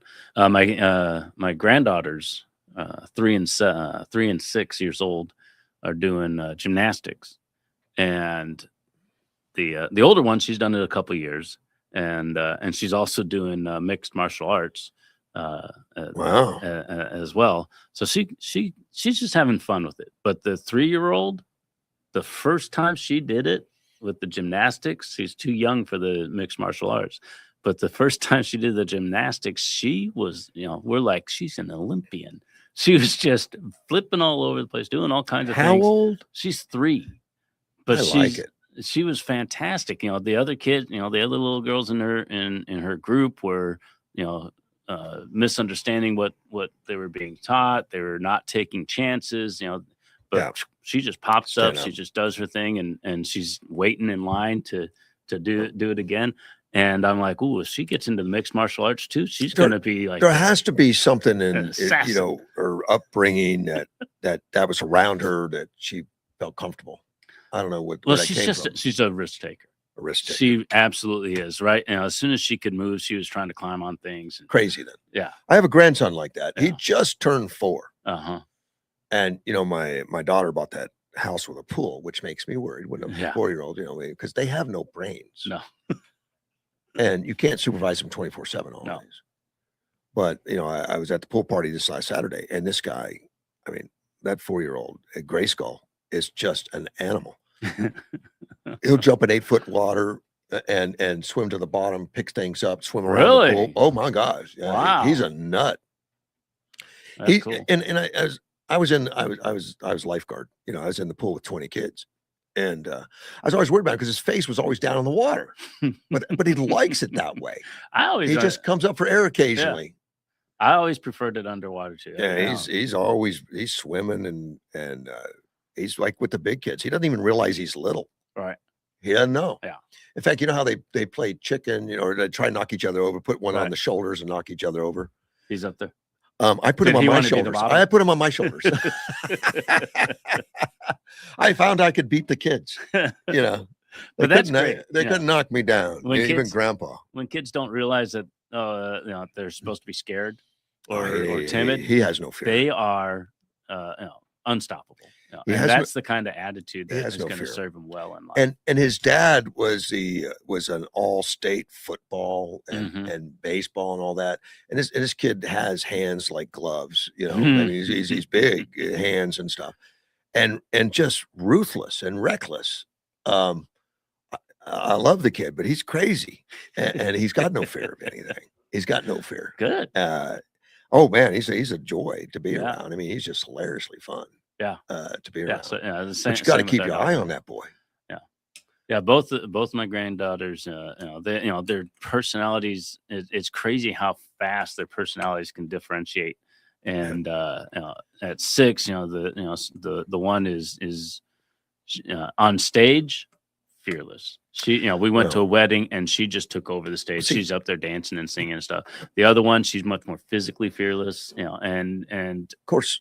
But they're being raised exactly. But that's a raising. And see, my granddaughter, my daughter was danced since she was 2 years old. She's been on stage since she was 2 years old. So Grayskull has 5 sisters in the house. Oh, I had 4. All of them. I feel his pain. All of them are dancing and gymnastics. Caitlin's been dancing since she was 2. She's 9 now, and big sister, and all that, and they're just used to stage, used to doing all the dancing. So Grayskull's watched all that growing up, and he has no fear whatsoever. Just can we channel it? Yeah, my brother, 8 years older than me. So we didn't hang out a lot. 8 years old is 8 years is a big difference. Yeah, they don't even like you when then. you're young. Yeah, get out of here, you bugging me. But he paved the path. He did plays. He did the choir. He also did football and wrestling. He was a man's man. So you watched. But he was like, you can also do these other things, and that gave me the freedom to do the same. And I love it. I love being on stage, and it probably led to me being able to be a teacher, because you got to be able to speak publicly and without fear. And I didn't grow up like that at all. It's fantastic. I couldn't say poop if I had a mouthful of it. When Ew. Why would you go there? But I couldn't speak at all. No. In class. Oh no. I sat in the back of the class. I took speech as a senior in college. It's a freshman's class. I refused. I couldn't do it. Yeah. I finally took speech as a senior. Yeah, I was awkward that way too. I couldn't do it. It wasn't until I got on stage that I couldn't do it. And even when I started working, I couldn't do it. I was operations manager of a large corporation down in Tampa. And when they had seminars and all that, I would always get out of any speaking assignment. And I never had to go to a lectern at all. And it wasn't until I got diagnosed as a social hermit by a clinic psychologist. Really? That I started going to speech classes. That's when I had to break through. I had to go through. And my understanding, since that, that was all through Dale Carnegie, but my understanding is that in a lot of stage actors are very hermits, reclusive. But once they break through, they just become flaming jerks. And I think I followed that path. That's what I've become. Well, at least the jerk part. Yeah, exactly. Just work it out. Equal Employment Opportunity Commission, EEOC. It's a scary thing. Okay. You hear the names. We're from the EEOC. We're here to help you. You wouldn't want to hear that. Right. Apparently, the mission's changed a little bit. It's a new national enforcement plan, rescinding and replacing a previous version that was adopted by President Joe Biden's administration. Okay. They're going to be prioritizing and it will scrutinize policies and programs labeled as DEI, which alleges can lead to intentional discrimination Oh, in okay. areas such as hiring, layoffs, fringe benefits, pay. Examples of practices the EEOC said it may look into under this plan includes use of race or sex-based quotas, Mm-hmm. limiting access to opportunities such as on-the-job training, internship, mentorship, employer-sponsored groups or events or fringe benefits, diverse slate policies, diverse hiring panel policies, because it's all discriminatory. It is. Yeah. You know, we're a meritocracy. Yep. And Well, it should be. we're not tribal. Right. Tying compensation to employees' race or sex-based demographic goals or other. Oh, I didn't know people did that. I didn't know either, but for them to put it on the list, it probably had to happen. Yeah. Sharing employee race or sex data with non-HR staff or legal representatives. And in government forms and stuff, like on applications and stuff, you're not allowed to put race. Right. You used to. They used to be there, and they took that. Oh, that's racist. Right. You can't put race. And then the government started asking, well, what percentage of blacks do you have? And and they called me when I owned Napa, and I said, I'm not allowed to ask. Yeah. Because I had to fill out these forms. I said, I'm not allowed to ask. And they said, guess. And they literally, the government agency. What told me number to do you guess. want it to be? So I did. I went out and asked. I asked everybody. I said, look, I got to fill this form out. How do you identify? And I was surprised. It wasn't what I thought. What did you think? Well, I didn't realize people were Hispanic that were Hispanic. Yeah, it's a broad category. I didn't know. Yeah. You know, I talked to Terry. Okay, Terry, how did I put you down? Hispanic? I said, what? Yeah. You're Hispanic? Yeah, my mom's from Mexico. And they start speaking Spanish to me. I said, gotcha. Good deal. Yeah. You know, and then, gosh, also we had a guy that was black and an African-American guy. And I asked him, okay, how you want to identify? I'm Hispanic. Can you be both? I mean, well, you know, like I don't know. Dwayne I don't know Johnson, how that works. You know, The Rock. I didn't know he was considered black. Is he? I thought he was Hawaiian. Yeah, I thought he's Polynesian. Polynesian, yeah, that kind of stuff. Yeah, but then people started saying he's black. I was like, and I looked at him. I was like, well, maybe. I can't tell. But, but he started. I was like, certainly Polynesian. And I never thought to ask. I never thought to check. I never care. Right. And so when I got done with all that, I said, wow, we're more racially diverse than I ever thought. I had no idea. I'm passing. I'm doing well. Yeah. But it kind of reflected the population of the community. Well, they have that on the on the list. White, Hispanic, or white with Hispanic origin, or something like that. I was like, what is that? Yeah. I mean, if you do everyone's DNA, we're all mutts. We're all the same. Yeah. Yeah, we're all mutts. Well, I heard that when as they were studying all the DNA and tracking things back and stuff, everybody can be tracked back to one male and one female, but the male is more recent than the female. This is the scientific. Well, then how'd they meet? But think of it biblically. Every male, everybody would be descendant from Noah, and from Eve. Right. Noah would be significantly more recent than Eve. And this is science saying that every human tracks back to one male that's more recent than one female. Wow. Isn't that crazy? I don't know how they do that. I don't know either. I don't know the science. But so I'm going to have to take your word for it now. I had to take their word for it because I don't it. know any of it either. But I thought that was fascinating. Yeah, because there's some DNA that follows the females and some DNA. Have you ever done a DNA check for that? Like look at that. What's that? You ever done a DNA check to find out your heritage? My sister did, and she shared it with us. Yeah. What I'm a mutt. Yeah. So does that mean you can align with everything or nothing? I go with everything. Everything. Yeah. Okay, you're everything. We've known because I've got ancestors from Sicily, and Sicily has been conquered so many times. So you're conquered. But it's it's a strategic island in the Mediterranean. It was conquered by everybody. So at some point there were black people in control of Sicily from Africa. So I got a little bit of black. Got a little DNA in there. Well, you're about as black as and Elizabeth they Warren confirmed is it. Indian. Yeah. No, I am. It's in the DNA. I've never done it, but I think it'd be, I did it for my dog. I've got enough to dance, but not enough to jump. I know what my dog's DNA is. You know, I don't know that. My dog's a mutt too. So. She's a mutt. Yeah. It's a miniature pincher. Let me see. It's a Jack Russell Parson, poodle, and a Pekingese. Yeah, I haven't had mine. That's why that dog's confused, man. It doesn't even know what it is. Yeah, I haven't had mine checked, but she came out of a Shih Tzu. Looks nothing like a Shih Tzu. And then I took her to the vet. He's like, "What is that? What is it? It's a dog. It's got a dog. She's got Rottweiler coloring, kind of long and short like a Dachshund. The tail could be Shih Tzu, because it's got the fan style of the fur on it. And then she's got puffy lips. He's like, I've never even seen that on any dog before. It's just she's an absolute mutt. Just fantastic. There was a puppy that was abandoned at the Precision Automotive Shop. Unbelievable. And I didn't see it or whatever, but the guys or my daughter saw it. It was darting in. It was hiding under cars out in the parking lot. So they went out and grabbed it. This puppy couldn't be 10 weeks old or so. It's not old at all. And it had a nice personality and all. They don't know where it came from. There's no markings or nothing on this puppy.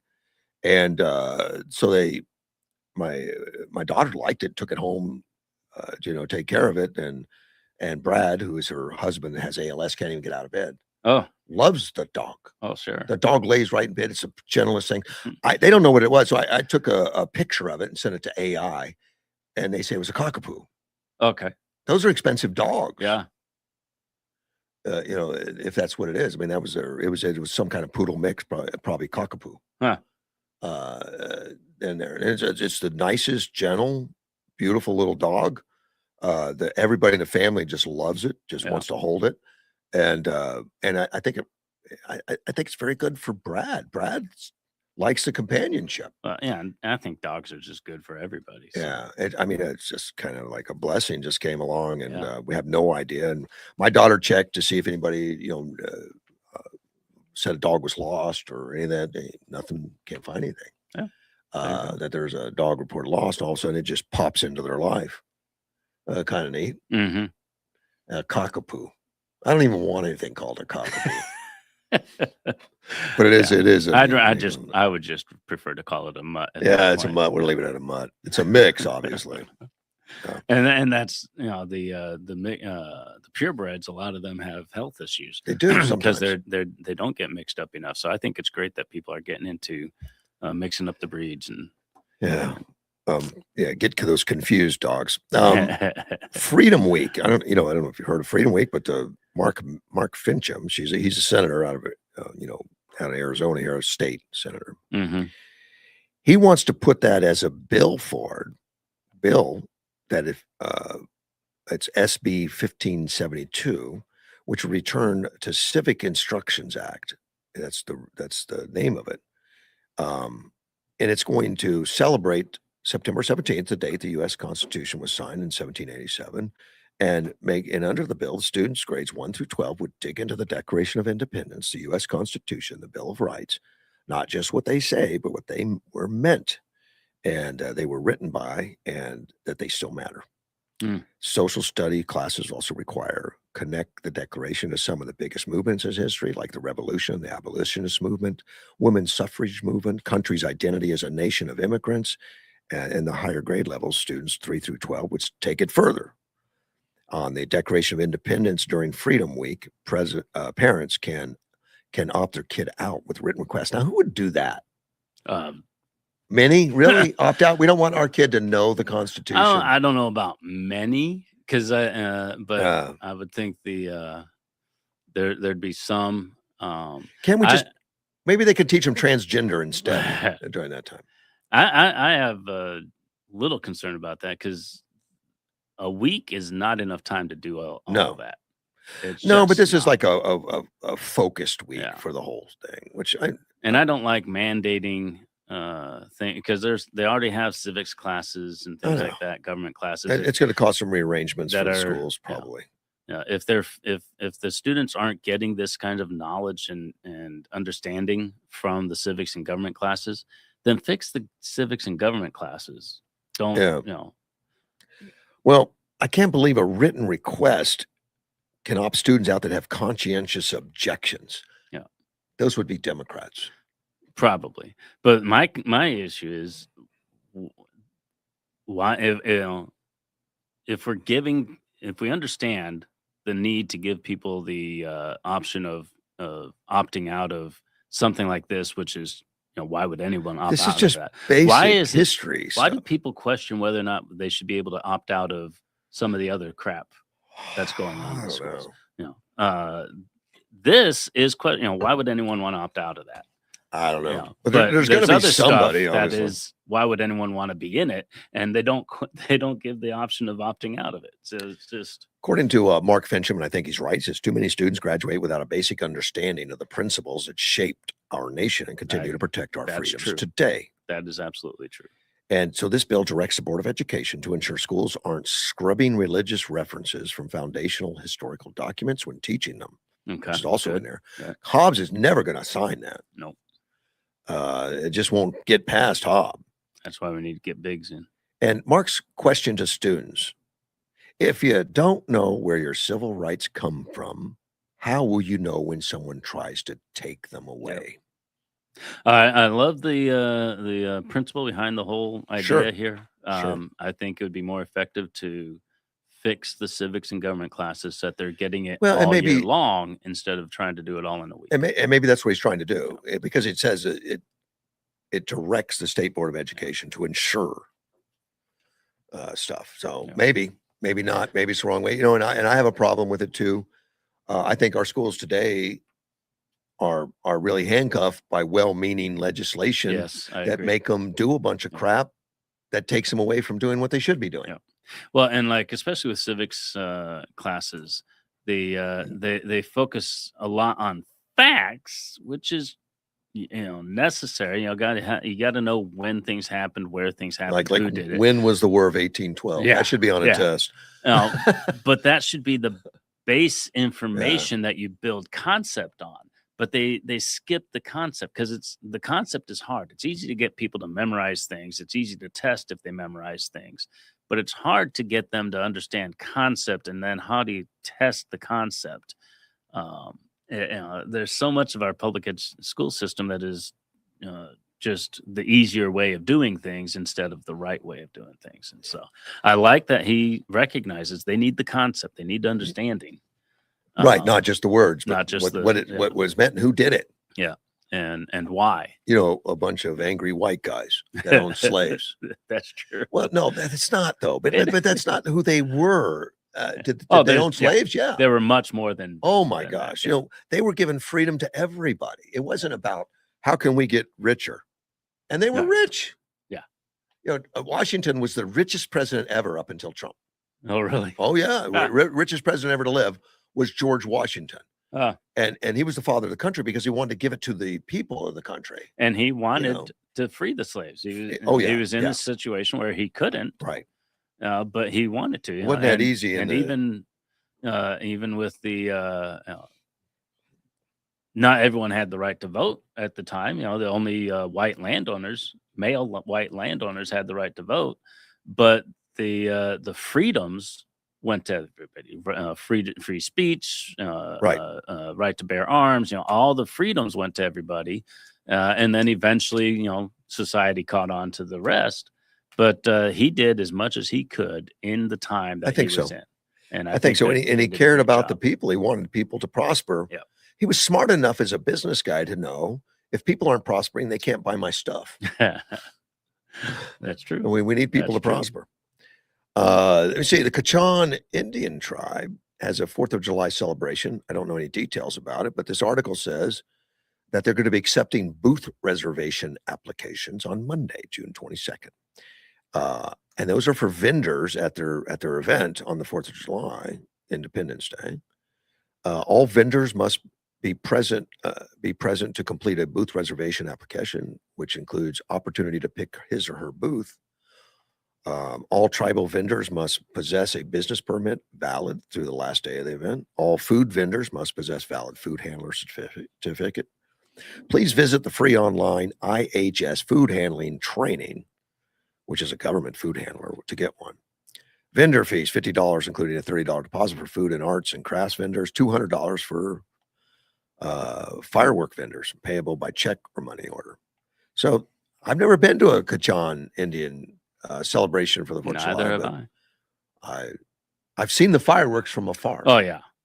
You can't miss them. No. Yeah. There's probably 4 firework shows that I can see from my house. So if you want to be a vendor over there, give them a call at the EDA office. City's going to be closed, City Hall, on June 19th. That's tomorrow. Yeah, tomorrow. For Juneteenth. Yeah, Juneteenth. I don't understand why that's a holiday. I don't know. I mean, I understand it, but the I didn't know. Civil War was over by the time it got the Emancipation celebration. Proclamation got to Texas. Well, it's just celebrating when it got to Texas. Yeah. But the Civil War was over by then. Right. And But the Emancipation Proclamation. They didn't know that in Texas. Yeah. Well, and it didn't actually free the slaves. They still needed the constitutional amendment to do that. I've only heard one person publicly talking about the facts of Juneteenth. It was some celebrity, and they were talking about it. Oh, it's so exciting! They freed the slaves, and she was a black woman. And she said, "Well, no, did she get the facts wrong? No, she got it right. Oh, she did. She got it right. I've heard a lot of people talk about it publicly, but she's the only one I've ever heard talk about it factually. She's like, no, actually, it didn't. This is, and she went into the history of it and the facts of it, and the broadcaster, the air quotes journalist, was just kind of like dumbfounded, staring at her. There's actual factual information that I should have known about before I opened my mouth. I didn't know. But I don't understand why it's a holiday. I didn't know people closed for the Juneteenth, because I've taught classes on June. I'm not closing June 19th. But anyway, the residential trash and curbside recycling collection will take place as normal. It's not going to affect it. So those guys are working. That's good. City Hall is closed, but you can still make payments at the kiosks out front with cash, credit, or debit. Of course, trash or water, power. I don't know what you pay. Yeah, I don't. What you pay there. Water, I think. Yeah. At the city. I'm not city, so I don't know. Yeah. So that's available 24 hours a day right outside. And non-emergency services are going to continue. So you can still call the fire department. I think that's a normal. I don't even know why they have to put that. Yeah. And but even street repairs, graffiti, vandalism, and street outages and road sign issues through Yuma Click and Fix. That's a great program, Yuma Click and Fix. Yeah, I've heard great things about it. Yeah. And the Yuma Click and Fix is an app on your phone. You can go and put that app on your phone, and then you could take a picture of a problem and just send it to them, and they'll fix it. And they will fix it. They'll respond within 24 hours. Sometimes it's graffiti, and they'll respond and let you know, okay, we're putting it on the list. It may take a week. I've had it take a few days, a week or something, but they get to it. They got things to do. They got things to do, and you may say, I got this big pothole. I lost my cat in it. They'll put it on the list, and they'll get it fixed and go rescue the cat. There you go. Let's take a phone call. You're on the air. Hey, what's going on, Russ? How are you, Mr. Gilbert? Well, I've been working on the yard all morning long, so I missed most of your show. Yeah. So I want to tell the people out here in the foothills on 40th, 44th and Ironwood, we had a hoot owl in our pond yesterday, and she's about, I'd say, every bit of 2-3 foot tall. Wow. So keep your doggers inside the house and your cats inside the house, because they love fresh meat. Mm-hmm. Wow, it's that big an owl? Really? That's huge. Yeah, She's big. My son has lost some chickens to a giant Owls? owl. Yeah. Wow. Yeah. I got it won't bother my boxer. She weighs 88 pounds by my Lapsalupso, however you pronounce it. She's only 10 pounds, and our brand new baby, Bella, she's a Chihuahua. She only weighs 6.8 pounds. Yeah, that dog better hide, man. Yeah, well, we got him inside, so at about 5 o'clock, she came out. The owl came out 5 p.m. But at 5 o'clock in the morning, she's out also. So long as she's hooting, but where our house is blessed with the Lord's, He touched our house, and we have coyotes, we have red-tailed hawks, we've had snakes. I had four buzzards at my pond one year, and I took a picture, and I posted on Facebook, the Democratic Party at the watering hole. No, man. Yeah, I did that. But we got owls, red-tailed hawk. I have dove, quail, pigeons. We even had coyotes coming into our pond and drink. We had a bobcat. We were on a vacation one time. Our neighbor texted us and said, "Hey, keep your dogs inside. You have a bobcat on your direct TV antenna." I go, we're on vacation. Take pictures of it. So they did. And so we've got, like I said, God blessed our home with all kinds of critters. So going with that, Russ, what do you think should happen to a person or persons that executed 2 dogs? I think around county 14th. They got out. The people that owned it, owned the dogs, put out a thing. Hey, my dogs got out. Blah blah blah blah blah. Be on the lookout for them. Right. They're very friendly. Well, apparently this person or persons decided to shoot them both. Yeah, like in the head, like an assassination. I read the story, and then left him on a canal bank. They think they moved him to the canal. That's bank. here in Yuma. Yeah. Oh, that's terrible. Yeah. So, what do you think they should happen to them? Seriously, Russ. And you too, Mr. Chris. I don't know what the laws are, but really, I want your personal opinion. Well, I isn't there a animal cruelty? Yeah, there is. Law? Yeah, they can should get be them on hit for that. that. I mean, I don't think we need to make up anything for them, and I'm No. not fond of mob rule, but they need to pay the price, and I think the sheriff ought to pay him a visit. And well, first you got to identify them. But they don't know. Like that. Oh, they don't know who it was. They don't know who did it.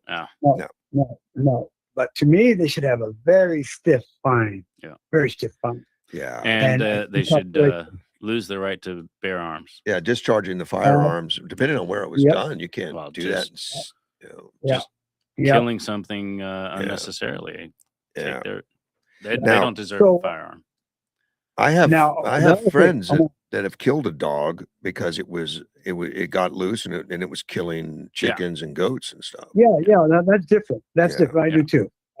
We probably know the same person. Yeah, we had when I was a kid, we had 3 dogs. They all had pups at the same time. We had like 20 pups in a tiny little town. There was nothing we could do with them, so my dad had to put them down.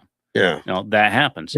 Christy Nome had to put her dog down. It happens, but to just walk around shooting dogs, is not. These are friendly dogs. I mean, it was owned by a rancher, and that they used to play with be walking around with the animals and all that. So it probably was not a goat killer. No.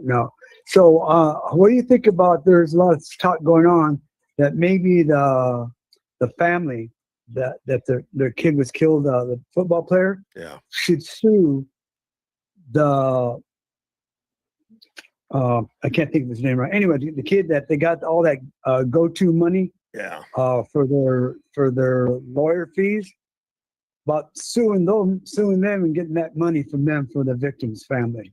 Man, I don't know. It's such a sad situation. That's a black-white thing. Because the track star or the football player? No, there was the kid that was white that got killed and stabbed by that was a track star. Yeah, stabbed by a guy that was black, and of course the kid was convicted for the murder, and a lot in the community are just up in arms, like, how dare you convict a black man? Well, I don't think the media caused that. Yeah, I think the media caused that. Black-white thing. Yeah, it wasn't a black-white thing. It was 2 kids. Yeah, 2 kids. Well, that's the way I see it. I'm telling you how it's being portrayed. But, and I'm not sure he should have been even charged with murder. The knife he used was a little pocket knife. Yeah, but it was like and people said he intentionally killed the kid. I don't think he would have thought this would have that effect. If I thrust a 2-inch blade into your heart, Yeah, but the heart is covered by your chest. Yeah, no. It just barely made it through the sternum and It don't punctured. matter. I don't think there's he- an intent, I guess, is what you're after more than Chris, anything. Yeah. Hey, Chris. Yeah. I'm sorry, my brother, but to me, with what you're saying is almost pregnant. Either you is or you isn't. You know, you attack a guy with a Well, knife. There's a You attack a you're guy taking with a knife. risk. You are Yeah. taking a risk. Certainly, there was And that should guy have been a died. charge. That guy died. But he- I think it was a different he was situation asked than to somebody leave. shooting you in the head or something. You know, No, there's They're dead. I think They're dead. Dead's dead. Yeah, Well, get no, we shot have with a all You're, kinds- 22. not going to call it an we accident. have all kinds of different levels of What, like, manslaughter, murder. There's Absolutely. different levels of You Yeah, think murder. it's- I agree. I agree. Yeah. I agree. I No, think the it should guy, have the been guy lower was asked to level. leave. The and guy was asked to leave many times. yeah, and I don't know the whole case, but Yeah, I don't know. And, But- and but- in fact, I've read a lot about it. And the fact that there were other black kids in the tent also asking him to leave. Yeah. It certainly And- wasn't a black-white thing. Yeah, that's well, that's the way Right, it's being right. portrayed in the Yeah. news. Yeah. Is a Well, black yeah. white Well, vote. it sells entertainment, Yeah. right? Man, Sells it's too entertainment. bad. That's what. And Chris, you were right about educating people. Thank you. With what happened in that school is because of lack of education at the home front and the schools. Yeah. That's my own. I know how I was raised. Yeah. I know how I raised my boys, and the biggest thing that we've lost is a song that Aretha Franklin sang. Which one is Respect. Respect. Respect. that? Okay. Yes. Yeah, that was at the Yeah. Blues Brothers movie. Yeah, she sang it Yeah, there. Yeah. But what I'm getting at, we've lost the ability to respect each other. Worse than that, Yeah. we lost the ability to respect ourselves. Yeah, and we replaced it with anger. Yep. Yep. Unfortunately. Yeah, it's much easier. Don't you know, Russ? Oh, You're it an is, intelligent man. It's all It's evil. easier to be angry than to have respect. It's all Yeah. evil, dude. It- Yeah, it takes a lot to respect yourselves, where doesn't take much to get angry. Right. And and I still blame, and you and I disagree that that's all along, is the movies and music and other stuff is a factor to the way Yeah. our kids are Absolutely. is. thinking. Yep. And I was watching a thing this morning. I couldn't believe an average kid today 5 hours on a damn cell phone. I believe it. And I believe it. well, there's where you lose your oneness. Yep. How can you be within yourself if you're doing that kind of crap? That's a good point. I know myself. My music saved me from a lot of things. Just music in general. Yeah. Because I was pretty messed up little kid. But at least I had that outlet. Yeah. But then again, the music wasn't about killing things. I know my most violent stuff during my kids was a lot of anti-Vietnam War protest music. It wasn't about killing cops and raping women and doing all sorts of weird stuff. Yeah. But anyway, I just call and say, "Hey, Russ, what's going on today? I'm blessed with my backyard. I just got through part of it, cleaned out my pond. My pond, you get all kinds of critters in that sucker. Wow. I hope And it's it not looked like green like the reflecting pool. It wasn't green. It was more dirt. Okay. Hey, Gilbert, who's going to be at the Republicans meeting on Saturday? Gosh, I'm glad you said that. Turning Point. Turning Point. I knew it was somebody. Yeah, it's Turning Point. Yep. I've been so busy, I forgot to call Russ on that. There you go. Damn, Russ. Quit working so hard. Take care of that owl, man. I like the looks of it. Send me a picture of it next time. Okay, I'll send you a picture right now. All right, buddy. Later. Thank Bye. you, sir. See you Bye-bye. later. Yeah, I want to see that owl. It's kind of cool. Having it in the backyard. Yeah. Yeah, I just read, this UFC White House fight, which was wonderful. I say wonderful. The one thing about it that I wish didn't happen was the Michelle Obama comment. I didn't hear anything about it. The one fighter who won his fight. Now that they take the microphone and he started saying a Bible verse and well, he said Michelle Obama is a man. Oh, okay. I didn't hear about that. No. Unfortunate. Interestingly, Michelle Obama didn't sue him. for defamation or something, or libel or something. But anyway, but that was probably the worst thing that happened. Yeah. Was Well, I that. heard about a guy that, and I saw a clip. He started doing he mentioned a Bible verse. I think it was John 3:16, and talked about his faith, and Okay. then proposed to his girlfriend. Oh, really? Yeah. Awesome. After winning a fight. Well, that's not too big a negative. That's okay. Yeah, that's cool. That's good. Yeah, that counteracts the guy calling Michelle Obama. Yeah, I mean, he just was trying to get. He's apparently well known for being stupid, saying stupid stuff. Maybe he got knocked in the head a couple times. And I don't know if it's true or not, and I don't want to know. I don't think it's true. I don't think Michelle Obama's a dude. I would think it's a long shot at best. There was a terror plot, when they were going A couple of them I heard. I just know about the one, but there was one that wanted to blow up some buildings nearby, or have bombs go off to cause an evacuation. Is this the 19-year-old? And then they hid down. They were going to hide down the street and have snipers and pick them off. They wanted to kill billionaires and stuff like that. Yeah. The guy was an illegal alien, Abraham Alvarez, really? Identified as a ringleader. They had another one where they had arrested some 19-year-old kid and did not look like he was 19 years old. Yeah, I heard about him. Cash Patel was. It may have been the same group. This was a group of people. There were several. Maybe, but this guy was a ringleader. He's a Mexican. He overstayed a visa and all that kind of stuff, and he was illegal in the country. And that's one of the problems with the perception of law enforcement. We always hear about the ones that get through and cause problems, but we don't hear about the hundreds. Well, that don't. We just heard about this one, which is good. That's good. Let's take a phone call. Good morning, Mike. The perception of law enforcement. Morning, Russ and Chris. Hey, good morning. Get through and cause The problems. radio's catching up to us. Yeah, you need to turn that down. Still hearing myself.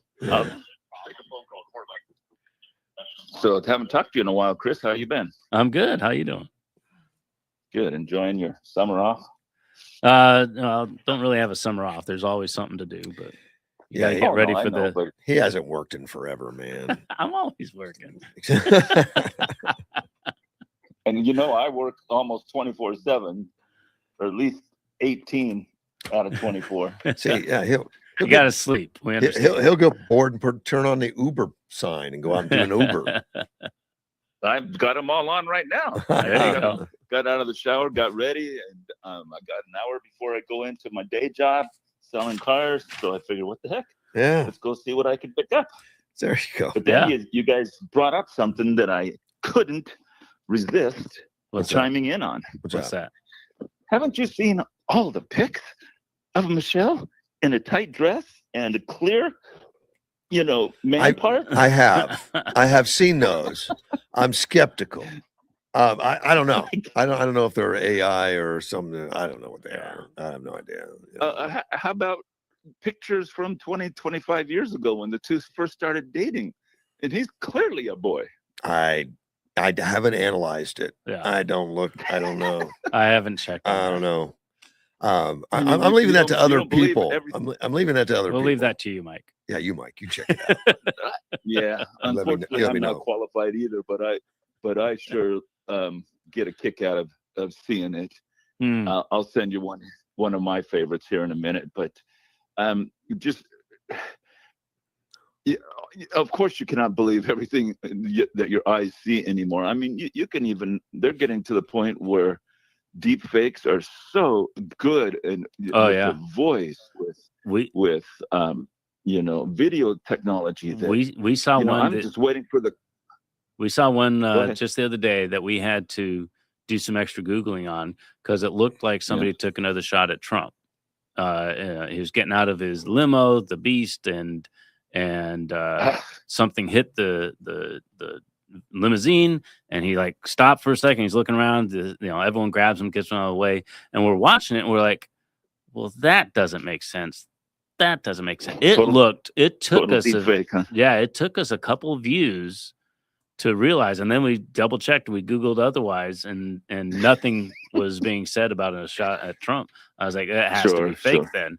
But no, you're right. You gotta you got to investigate everything these days. You cannot take anything at face value. One of my greatest fears is something, stories I've heard about happening to others, is a phone call coming in from my daughter's cell phone and them demanding a ransom. Right. And it's getting pinged off some tower in Mexico, right. which, her and her mom visit all the time. In fact, they're going to a birthday party this weekend. Wow. And so, what do? I can't hang up and call my wife. I guess I could on my other phone, but they're listening in. It's just, but the voice, I would say, let me hear my daughter, and they could deep fake her voice. Yep.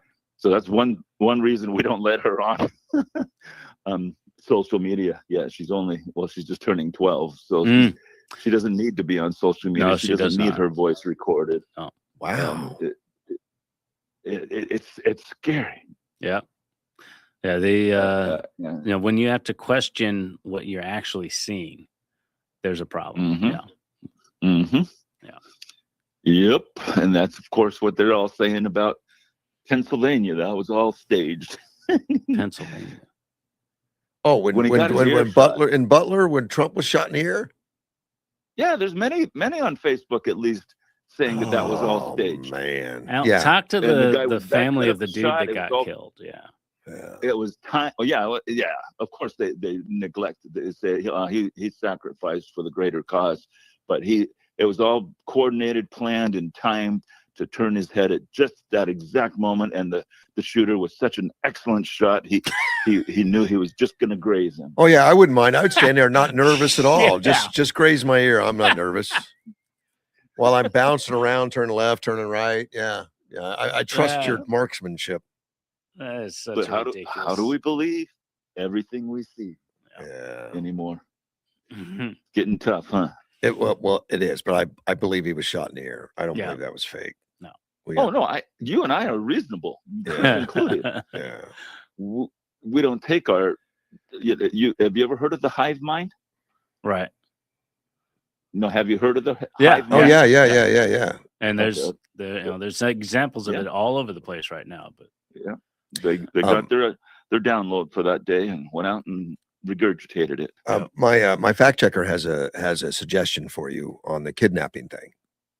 He said one way to handle the deep fake calls, parents, partners, families should have a safe word to identify who the person is. Yeah. And he says my family does. For our kidnapping insurance, even they make that. Well, we'll give you insurance if you have a safe word. And he wrote down the safe word here, but I won't give it to you. No, he didn't write it down.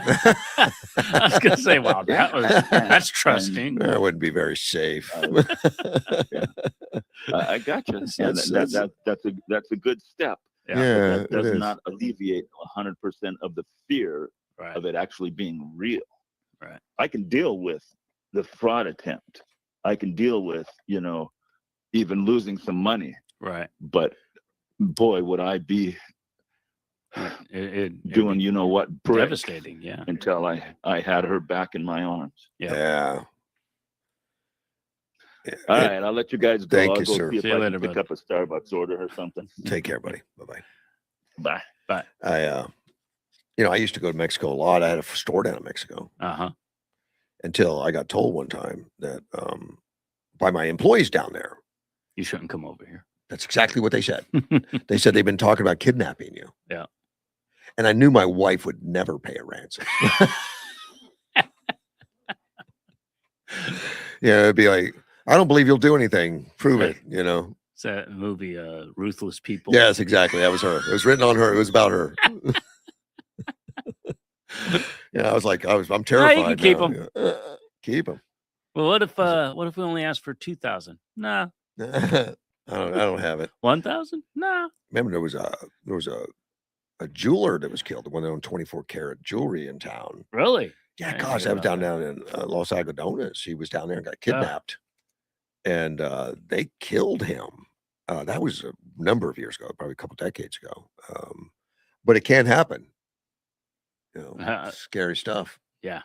And I was on the radio a lot, I was, visible. I was, doing a lot of work, radio, TV, Chamber of Commerce Right. stuff and everything, so there was an assumption I had money I didn't, probably.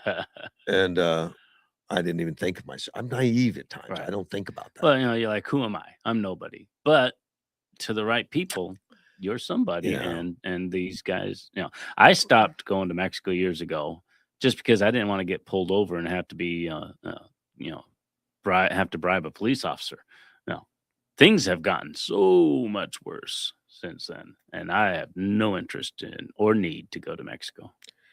I go. I mean, I'll go to Los Algodones a little bit. That's as deep as I'll go is Algodones, but we don't even go there very much anymore. Again, my fact checker has a policy here on kidnapping. Madison, that's his daughter. So Right. if Madison was kidnapped, I would want $50,000 from the kidnappers to take her back.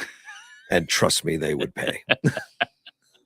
I think that's tongue in cheek. I think so. Madison's a wonderful young lady, Yeah. and bright and energetic and all that. But when you have a daughter that's is bright and all that stuff, it's energy consuming to keep them on the right track and to work with them, because they'll wear you out. I always say the problem with raising an independent child is you have an independent child. Correct. That's right. You want them to grow up to challenge everything, but they end up challenging you. Yeah. Challenge everything you see. I don't believe that, Dad. Oh no. Just challenged it for you. Yeah. So he's got a challenging daughter. Oh, good. By design. That's good. And by design. And that just he only has to deal with it for a few more years, then she's out. Yeah. She can challenge other people. I don't think she'll ever be out. There a lot of kids are coming back home these days. I don't think she's ever going to leave. Yeah. She may live in a separate house, but she'll never leave. Yeah. I got a couple kids right around the corner from me, and they're at our place all the time. Yeah. Yeah. They were doing their laundry at our place because they didn't like their washer and dryer. They got a new washer and dryer, so now they just come by for food. Well, give me your address. I'm coming over, man. My wife will feed you. That's nice. My wife. I wouldn't, but she would. Oh, well, I'm not going to go over when she's there then. Florida couple had to reach an agreement because of a mix-up with an alleged embryo mix-up. Huh. You know how some people have a hard time conceiving, so they do the in vitro fertilization, where they take the women's eggs and then fertilize, and then they implant them back, and it's successful for a lot of people. It's very, and it was successful for them. The only problem it was not biologically related to either one of them. In fact, they were very white, and the baby's very black. Oh, really? Yeah. So I don't know what gave him a clue to check the DNA, because it'd be racist if it was over that. But how old was the child when they finally figured out who the actual parents were? Oh, like an hour. Oh, okay. No. It didn't take long for them to realize there's something going on here. Yeah, but that doesn't mean they knew who the actual parents were. No, but they had to go back to the organization, and they did a DNA test right away, and got a DNA test to realize that neither one of them are related to this new child. Okay. Now, they do know the child's biological parents now, who also were clients at the same organization. That organization is now out of business. It was called IVF Life. It's a defunct fertility clinic which operated in Orlando, Florida. Now, Score and Mills, that's the parents now. They come to a mutually devised custody agreement. Biological parents, Shay's and that's the girl's young daughter's name, Shay. Biological parents, and a plan to develop a relationship and a friendship and trust. Okay, good. So they're keeping the child good as their own, and also introduce them to the biological parents, and she'll grow up knowing them both. Good. As friendship. Yeah, I guess that's the best thing that can happen. Does it say if the biological parents got a child out of the? It doesn't say, but it. I hope so. But this organization's defunct now. The pair will continue to raise Shay as their own and will remain in their custodial parents, according to the custody agreement filed on June 12th. An attorney for the couple said Score and Mills appreciate how news of their mixed up help connection with Shay's biological parents. Tiffany and Steve recognize the public interest in the details of the IVF experience, and they appreciate the role news media has played in bringing them and Shay to the point where Shay's genetic parents were able to be identified, and fears about Shay's future have been settled. I don't know what the kids are going to think when they grow up. Obviously she's a different race Right. than the parents completely. And she'll know her biological parents and the fact that they messed up with the fertilization thing. That's a weird that's not a something that happens to everybody. Yeah, That's kind of weird. Well, and these have been, things like this have happened in the past. It used to be that you didn't identify it right away, and some kid would be like 10, 12 years old. Yeah. Well connected to the family members and everything, and then somebody else comes along and says, "Hey, you're our child," and those usually turned into really big fights. I'm glad this one was settled so amicably. I was friends with a guy that came home from Vietnam after about 2 years in prison camp to a 2-month-old baby. He didn't realize he was a dad, but probably a surprise. But you know what? That he raised that kid. Yeah. Like the most important thing in the world. Yeah. And that I think it all worked out. Yeah. Anyone can make a baby, but only certain people can raise a child. Yeah. Well, the biological parents, Tiffany and Steve, are committed to respecting the privacy concerns of Shay's genetic parents. No, those are the ones that are, I guess, are the parents. All right. With whom they've begun and intended to continue to foster a relationship of friendship and everything. I don't know how that's going to work out. It'll work Now, out one way or the there other. were lawsuits, believe it or not. Oh, I believe it. Yeah, I'm sure, Lawsuits. yeah. And that's good. When people make arrangements just amongst themselves, they're not there. It's hard to enforce them, and one side gets upset with the other side, and bad things can happen. If it's all written down, if it's all legal, it's all documented. That's actually better for people in the long run. I know a guy right now. He's got 2 children with a woman. They never got married. They split up. But they were being nice. He's like, well, we'll share custody. I'll have them for a little while. You'll have them. She took off one day with the kids, and he had no legal recourse because she lives in a different state. Oh, and so they it's going to cost him thousands of dollars just to talk to a lawyer and things like that, and he doesn't even know where she's at now. Wow. Because they had nothing written on paper. There's very little anyone can do for him. The lawsuit that Stephen and Tiffany did demanded that the clinic cover the cost of genetic testing for all patients and the children of all patients whose birth resulted from embryo implantation through this clinic services during the last 5 years. Interesting. The pair also urged the clinic to disclose any discrepancies in parentage and last week's custody filing. They said they learned about the embryo history of plaintiffs and other patients that revealed laboratory clinic errors that would claims for damages against the present defendants and others without the need to satisfy medical malpractice lawsuits. Well, they're out of business now. Yeah. They're gone. I guess there were like problems. Needed to be out of business. Yeah. There was a few years ago, they found out that one of the doctors in these things was putting his sperm. I understand he has like hundreds of kids. Yeah, because it was a fertility clinic. I guess he helped them all out. That's a guy. That's a sickness right there. He should be paying child support for 80 kids. That'll teach him. Yeah. Yeah. I mean, I guess they had a thing on Netflix about him. Unbelievable. But I'm glad it's working out for these people. That's fantastic. Well, it sounds like they were they wanted to do the best thing for everybody. Yeah. They wanted to make sure the baby's taken care of and check the parents of the biological, and check all the other people from this company that may have also been misdone. Yeah. Let me see. A listener, Ken Neely, sent me. Is it true that KBLU might come back? Yes, we're working on it. It might be a different name, but well, we don't know about that either. Well, it might be. It might be. That's what might be means. But There are contractual things already signed and everything, but they're contingent on so many things. We can't say it's a done deal. Right. It's not done. Not yet. No, but We're it's already been published out there, and that's the only reason I'm talking about it, is because news article or it came out in one of the publications for the industry saying that it's been sold. Right. To Derek. And it must have been in other locations as well, because the article you read didn't have all the information that Google came up with. And Google, all Google does is search what's out there. So there's other information out there too. So it's out there, but I can tell you it's we're not ready to flip a switch and be back on the air. There's FCC stuff that needs to be done and everything, but it's happening. It's gonna.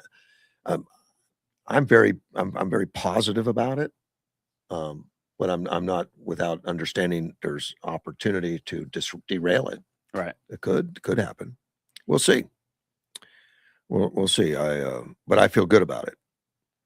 Let's see. Seattle downtown lost 30,000 jobs, billions in office value since 2020 payroll tax. And 2020, Seattle went through a program called Jumpstart. Jumpstart was a payroll tax that they felt that we need to raise more money, so we're going to raise our payroll tax. Oh, I know. When you hear Jumpstart, you're thinking of like jumpstarting businesses. No, they wanted to jumpstart their coffers. Yeah. Okay. We need to jumpstart our tax taxes. Interesting. And bad things happened from that. Well, it did. I mean, who would have thought? Not the mayor. The mayor still denies it.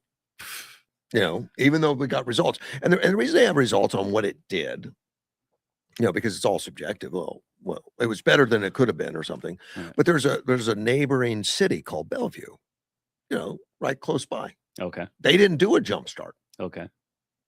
So they look at the results of Bellevue in the last 6 years and Seattle in the last 6 years to see if the trends were the same in both cities. Yeah. And the answer is no. Okay. What's the difference? Well, let me see. They and since 2020, Seattle's seen a downtown, not a jump start, but instead a slowdown. Since implementing downtown Seattle's lost around 30,000 jobs. The office vacancy rate increased to 32% in the downtown core, and more than $10 billion in office value has been lost. So property values and stuff. Those sound like bad trends. Well, it's bad, but maybe Bellevue was the same. Maybe it had nothing to do with it. What happened with Bellevue? Well, they look at Bellevue. The city has seen more jobs come to its core, lower office vacancies, and the stability of office building values. A stark tale of two cities and two tax environments just miles apart. Bellevue experienced a 7% increase in assessed value compared to the 48% decrease seen in Seattle office properties. I'd really like to see if people went from just moved from Seattle to Bellevue. I think they did because it wasn't they were close enough. All right. Okay, I guess. So when the office properties decreased by 48% in Seattle. Now, see, Edward's probably listening and saying, "Well, I should check out some property. It might be a good value. Might be a good price right now. I might want to jump in on that." Yeah. If there's any chance of it coming back, and it might. I hope it does. Seattle's things are cyclical. Things rise and fall. Bellevue had 7% increase. And they both have pretty big vacancies. Seattle's vacancy is 32%, Bellevue's 24%, but still, it's not as bad. That's a big difference. And according to some other reports, Bellevue has a more favorable environment for business owners. A lot of it now. The Seattle mayor Kate Wilson just scoffs at this. Of course, she defended. I'm going to guess she defended the jumpstart, and she said Seattle's jumpstart payroll expense tax is the reason why the city was able to successfully bounce back from the world's worst economic impacts of COVID. Because of Seattle's ongoing economic strength, this tax on the highest salaries paid by the largest corporation has raised far more money over the past several years than originally projected. Jumpstart revenue is the key reason why the city's been able to avoid the negative impacts of the deep budget cuts, which would have otherwise been necessary over the past few years, which would have put massive drag on our local economy. I don't think she really pays attention to the numbers. I don't think. Well, I don't know where she got that speech. Let's take a phone call. You're on the air. I couldn't let this one pass either. I grew up in Bellevue. Oh, really? Oh, I thought that would be the mental asylum. It Well, I don't know how I came out of there, and most of my family, right leaning, because I guess it's like California has more conservatives and Republicans than any other state, but they don't vote. Oh, I was going to say, I've never seen that in the voting rolls over there. Exactly. You think Bellevue has a lot of conservatives? They just don't vote? Well, let's put it this way. Bill Gates, Paul Allen, and I was there before Microsoft even started. We moved there in 1968. Okay. And and I want to tell you about my school, but Bellevue, and there's different neighborhoods in Bellevue, but Bellevue is the rich part of the Seattle area. Okay. And on the lake. I mean, there's a lot of Mercer Island. I don't know if you've ever seen on a map, but there's an island that's not even halfway. It's like just part way off of Bellevue, and then there's the floating bridges that go over to Seattle. Mercer Island was extremely wealthy neighborhoods as well, but Bellevue and what they call Newport, and I mean, I haven't lived there for 40 years, but that's where I grew up, and Bellevue is the wealthy area. There's other parts around there. I mean, when you got the big companies like Microsoft and whatnot, I was there to watch. Do you remember the Kingdom? Oh yeah, yeah. If the roof fell in, I right? watched the Kingdom go up, be wow, constructed. You were that old, and both Bellevue and Seattle are in what's known as King County, and the original plan for the expansion team was it's going to be the Seattle Kings. Okay. And I remember driving by the brick building and seeing that. And I also remember going by Issaquah, the training camp where the Seahawks had. I love it. I'd move back there in a heartbeat. But once again, it gets back to my daughter. I'm not taking her away.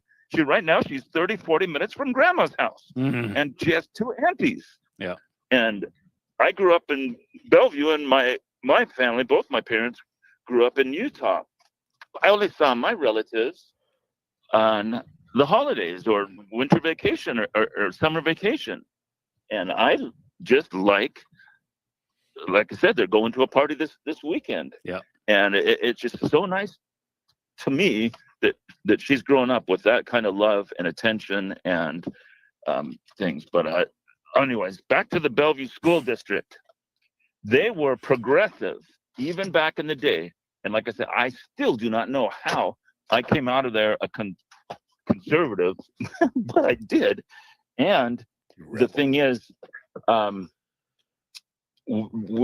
elementary school, which I walked across the street, there was a chain link fence on the other side of the street that separated the playground. And we used to go over there and play. And me and my sisters would shoot hoops on the weekends, and we'd do stuff. I mean, that's how close I was to the school. But it was, have you ever heard of the cluster system? No. They had 5 clusters, and I think in each cluster there was 4 teachers with classrooms, and they had different grades in different clusters and whatnot. But there was no walls in between the classrooms and the teachers. And we would all, in a cluster was your age group, and then you would share teachers and go around and do different things throughout the day. And you didn't have to walk down the hall till your next class. This was elementary school. And it was, I'm not surprised at all that Bellevue is on the forefront of ideas when it comes to education. Wow. But I got to tell you, it was a fun place to grow up. Well, they're doing better than Seattle, but they're still sure turned. I mean, and 24% Redmond vacancy in the office buildings is a concern. Yeah, I mean, that's pretty high. Sure, and You're saying Bellevue has that much vacancy? Or Yeah, Seattle? they do. No, Seattle has 32%. Bellevue has 24. Yeah, no, that's a problem. What's New York? Since COVID, a lot of them work from home. Yeah. And a lot of it's not the good time to be in the real estate business, for commercial real estate at least. Anyways, what I was going to say about growing up in Bellevue is listen to this. I could walk down the hill and go swimming in a lake. It took my mom, I think, like half hour, 40 minutes to swim across to the other side and come back. It was a big lake called Lake Sammamish. It's not as big as Lake Washington that separates Bellevue from Seattle, but that was a walk away. A 15 to 20-minute bike ride was a park that had I think it's called a velodrome, where you race bikes on the angled racetrack or whatever for bicycles. Yeah. There's mountain bike riding, motorcycle riding, dirt bike riding. My first motorcycle I got in 1980 when I graduated high school, and I used to go just literally hours. I would bungee a boombox to the back seat, put in my cassette tapes, and go drive it around, and go all around the Olympic Peninsula. Would be a day trip. I'd go down to Tacoma, cross the Narrows Bridge. But my parents used to take us camping, and the water is so clear and cold, it was hard to swim in if it was early summer, late spring or whatever. But it was just such a beautiful area. I'd give anything to live back there again. But can't do not it. at that Maybe price. I'll retire. Yeah. Hey, at the Maybe I'll retire. vacancy rate in New York is only 13 to 15%. Wow. Seattle and San Francisco are the two highest in the nation at about 35. Wow. Interesting. Yeah. That's not a number. That's not a number you want to have to beat everybody. Yeah, we're the best at vacancies. We don't want that. Yep, definitely not. Yeah. All right, boys. See you, I'll buddy. let you get back to it. All right, man. See you later, Bye. bud. That's high, 35% vacancy. But there's no new construction on office buildings, I'll bet. Yeah, and we were in Flagstaff over the weekend, and their mall had a bunch of empty slots. In Flagstaff? Yeah. So I'm not sure what's going on in Flagstaff, but that doesn't look good. No, that's always something. I'm trying to think. In our mall here, the new one out on the highway, Yuma Palms. I don't know if there's any vacancies over there. I don't think so. I mean, at times one or two that might stay open for a little while. Come in again. Yeah, somebody will come in. Yeah. Uh, Spots in Yuma are snatched up instantly. They seem to be so not a lot. hard to find a Now, place. the old mall has some vacancies, and they never did much until the orange gym came in to there. But I still think they have some vacancies. Well, the old big mall. the main portion of it they cut in half and demolished part of the building, and then the other half has something being built on it. It's some indoor gym type of thing. Or it's not tennis, but that pickleball. Yeah. But otherwise, now it's full again. It could be. Yeah, I'd have to take a look because there's been finally, but it took years.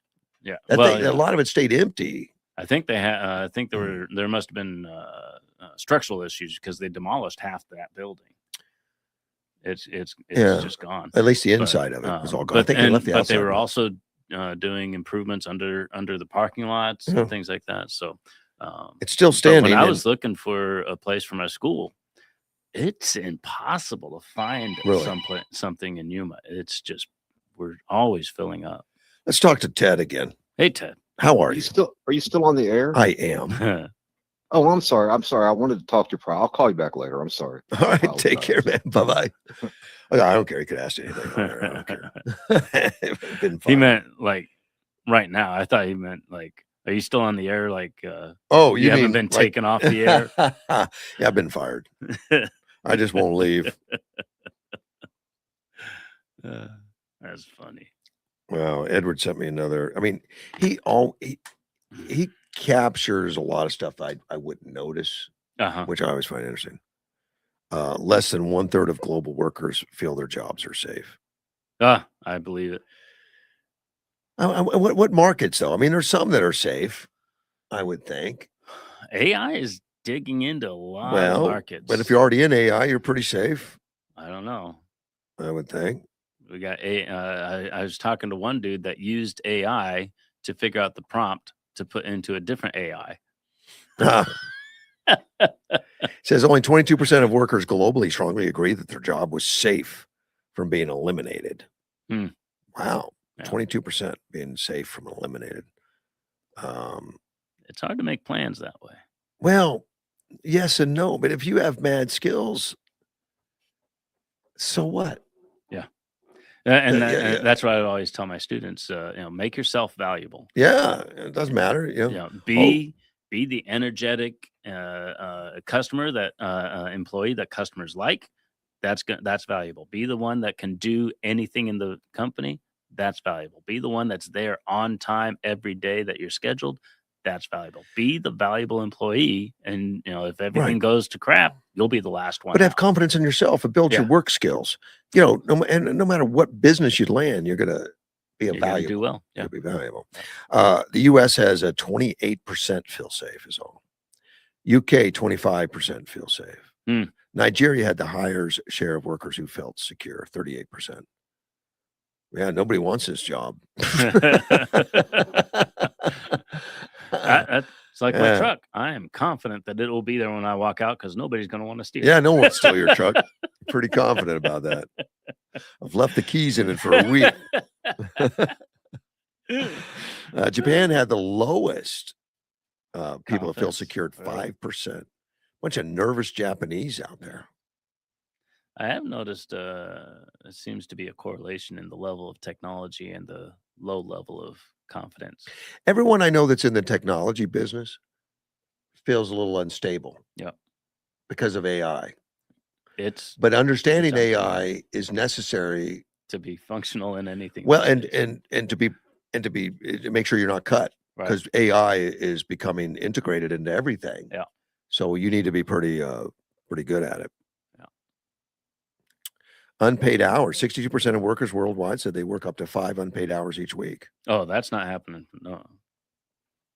If I'm working, you're paying for me. I've been working unpaid hours since the station closed. Well, but is it work? No. Yeah. If you're making money off of my work, you're paying me. Okay. We'll fair. classify it that way. Workers who use AI are less stressed. Now that I believe, because they feel they have an edge on their coworkers. Mm-hmm. I'm better at AI than this guy, so I'm the last to go. AI tools, among people who use AI tools every day, 30% were. And see, 20 years ago, that would have been a different number. Yeah. Well, and that's probably a little low. There's because you're using AI even when you don't realize it sometimes. Like when I Googled, Yeah. Google something, that's AI. I never called it AI before. I just called it Googling something. Yeah. Now it's AI. Yeah. Something about my phone that's making me mad. What's that? When I want to call somebody, I'm always hands free. I just say, "Hey, Google, call Chris Moorhead" or something, and it just does it. Right. Whether the phone's off or look, it's doing it right now. It's trying to do it right now. Which I need to cancel it, but it won't do it because what happened was it changed it's no longer Google. Gemini. I asked for Google, it gives me Gemini, and Gemini doesn't know how to make a call. I don't know how to reprogram it back. I don't know how it got off track. Well, just and Gemini, I think, is a different product. Yeah. That comes from Samsung. I think. I don't know. I think it's a Google product, or I think it's Samsung. I don't know. I just have an old phone that doesn't have that, so I'm good. Yeah, but I used to, I just be driving down the road because I wear a headset. Right. I'm always hands free, and I just say, "Call wifey." Yeah. I put wife. It recognizes wifey uniquely. So I put, for my daughter, I just say, "Call daughter." I don't use her name. Mine, you have to push a button on my headset to do that. I don't have. But I would say, "Call my woman," because that's how. Call my woman. There you go. And then it works. It would bring up a Google entry. Woman is the word for. Well, then you need to change it. And I was like, "No. Call my woman." But somehow my phone got updated, and it could have been something I answered or something I did. I don't know. I need to sit down and Well, that's one of the figure. problems. That's when I need Edward to visit. I could hand it to him and it would be done. There's so many times that these technology companies say we're going to do something different. We don't care if you like it or not. We're implementing it, and that's that. And I'm like, no, I knew how this other thing worked. It was a part of my life already. I liked it. Stop changing things just because you want to change things, but they don't listen to me. Well, Edward's already answered the question on Gemini. Okay. Google does own it. You were right. That's what I thought. I thought they were two different things. No. Let me see, if I work, I get paid. I'm taking on Chris's position. That's awesome. See, Chris, you've corrupted my relationship with Edward. How dare you? I had a good thing going. Hey, the Florida court just says that 18-year-olds have the same gun rights as other adults. I wouldn't have thought that was a question. What has been? It has been in many states. Some places you have to be 21, I guess. Yeah. Okay. Florida's the same way. You can't have a concealed carry permit until you're 21. Mm. And so this kid got arrested because he was he was 18 years old and carrying a gun and displaying a gun, which is what 18-year-olds do. Yeah. Well, which is a real problem at times, depending on what's going on there. Displaying as in brandishing it, or he just had it. It doesn't really say. He said displaying. So I know plenty of people that have it on their hip. It might make a difference whether it's threatening or you're showing somebody. I don't know. But anyway, it was inappropriate. He got arrested for it, and he got charged also with carrying a concealed weapon permit. I mean, carrying a concealed weapon, which is legal in Florida if you're 21. Uh-huh. He was 18. So they took it to the court and they said, well, that law is wrong because he's an adult and you can't discriminate. And they just and the courts agreed with it. Good. They say, well, there's no rational reason. And the rational reason that they had was that they found that 18-year-olds had bad judgment. Well, so did 21-year-olds. Yeah, we had 18-year-olds are bad judgment. So I guess that's not really a reason. Right. And the courts pointed out that, 18, you're encouraged to join the military, you get all that stuff about the military and all that. And legally you can have a gun. You just can't conceal one because of age. That's kind of weird. Yeah. So I mean, I would think that's going to go nationwide.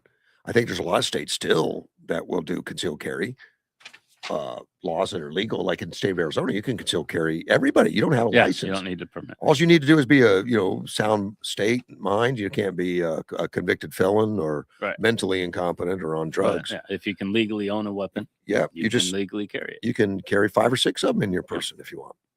Just probably not a good idea to do that. Oh, I know people that do. Really? Well, and Nicole Wilkinson, and she's a firearm instructor and all that stuff. She came into the studio one time and says, guess how many guns I have on me? One of those question and answer things. And I couldn't tell any. She had like 5 guns. Really? Oh, she had all kinds of specialized holsters and stuff where she carried them everywhere. Right now, I'm picturing a scene in the movie Sahara where the guy's just keeps taking guns. Yeah. That was kind of it. So she's throwing guns all over the table. That's interesting, Yeah. But I can't even wear a bra holster. And she had one. That's crazy. Yeah, a bra holster. Yeah. I didn't know that such a thing existed. But yeah, you can. But now it looks like 18-year-olds are adults. Yeah, which we already knew that. Technically. Yeah, I still call them kids. Brain's not developed, but completely. Yeah, I've noticed I'm calling people kids in their 30s. Does that make me old? Yeah. Yeah. When you start calling everybody a kid because you realize nobody's younger. I mean, everybody's younger, not nobody. Younger. Everybody's younger. Yeah. Then. Yeah, I always had an issue with when I was in the military and I wasn't 21 yet, and I couldn't go get a drink. I was like, that's not cool. But we tried anyway. But now, but there, you don't have a constitutional protection right to get a drink. You do have a constitutional protection to bear arms. So now it is different. Edward says that phone work is $500 an hour. So if I handed him my phone to say, fix it so that when I say, hey, Google, call, and it works again, I mean, that couldn't take him more than a minute. It's So, trying to do it. So yeah, I I don't know know, why it you're doesn't- saying it doesn't work. Well, look, I could say, hey, Google, call Chris, and it will not do it. Well, it brings up Chris Moorhead. Oh, wrong, Chris. It's calling him. Yeah, see? I had to hang You up. just proved yourself wrong. Well, it does work occasionally, but most of the time not. I like hanging when hanging And out it used with to work people. every time. And people might be getting it right now over the air, but you know that their phone is always listening. Yeah. She'll just say, Yeah. hey Google, search something or another. Yeah. Try to get it on their algorithm, something that inappropriate. It's funny. So if he's at $500 an hour, he could probably fix my phone for $10 because he's so fast. Let's say it's a minimum charge or something. If he's getting $500 an hour to fix a phone, I'm in the wrong business. Well, I'm not going to pay that. I mean, you could charge whatever you want. Right. You could try. I just find someone else.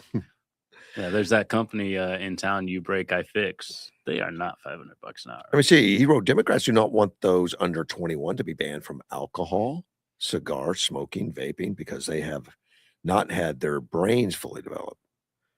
Though they turn around, say, 16 years old, they should vote. That's true. They've asked for that. I've had the Democrats say, well, we should vote at 16, but we can't do other things till then because your brain's not developed. Right.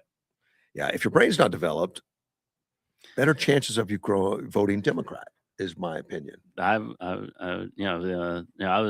hear people say, I was a Democrat and then I got wiser when I got older. Well, the whole thing is that Democrats give you things. Yeah. Security, when you're young and you have mom and dad paying for everything, and you still want mom and dad to pay for everything, they vote Democrat. But if we have to wait until the brains are developed, nobody can vote till like 56. It's 25. They think fully developed 25. I'm 56. But you're 56? It's funny. Are you? Okay, it's hilarious. But are you? Do you think you're fully developed now? I'm getting there. I'm getting there. I'm pretty close. Yeah. That's good. Serious. No, it was in my 40s when I realized Dad was wrong on a few things. And I'm starting to think things out for myself now. Okay. Instead of just relying on whatever Dad said. So are you coming to the understanding that Dad was wrong on more and more, or that Dad was pretty smart? He was pretty smart. Yeah. But I realized there were gaps in his armor there.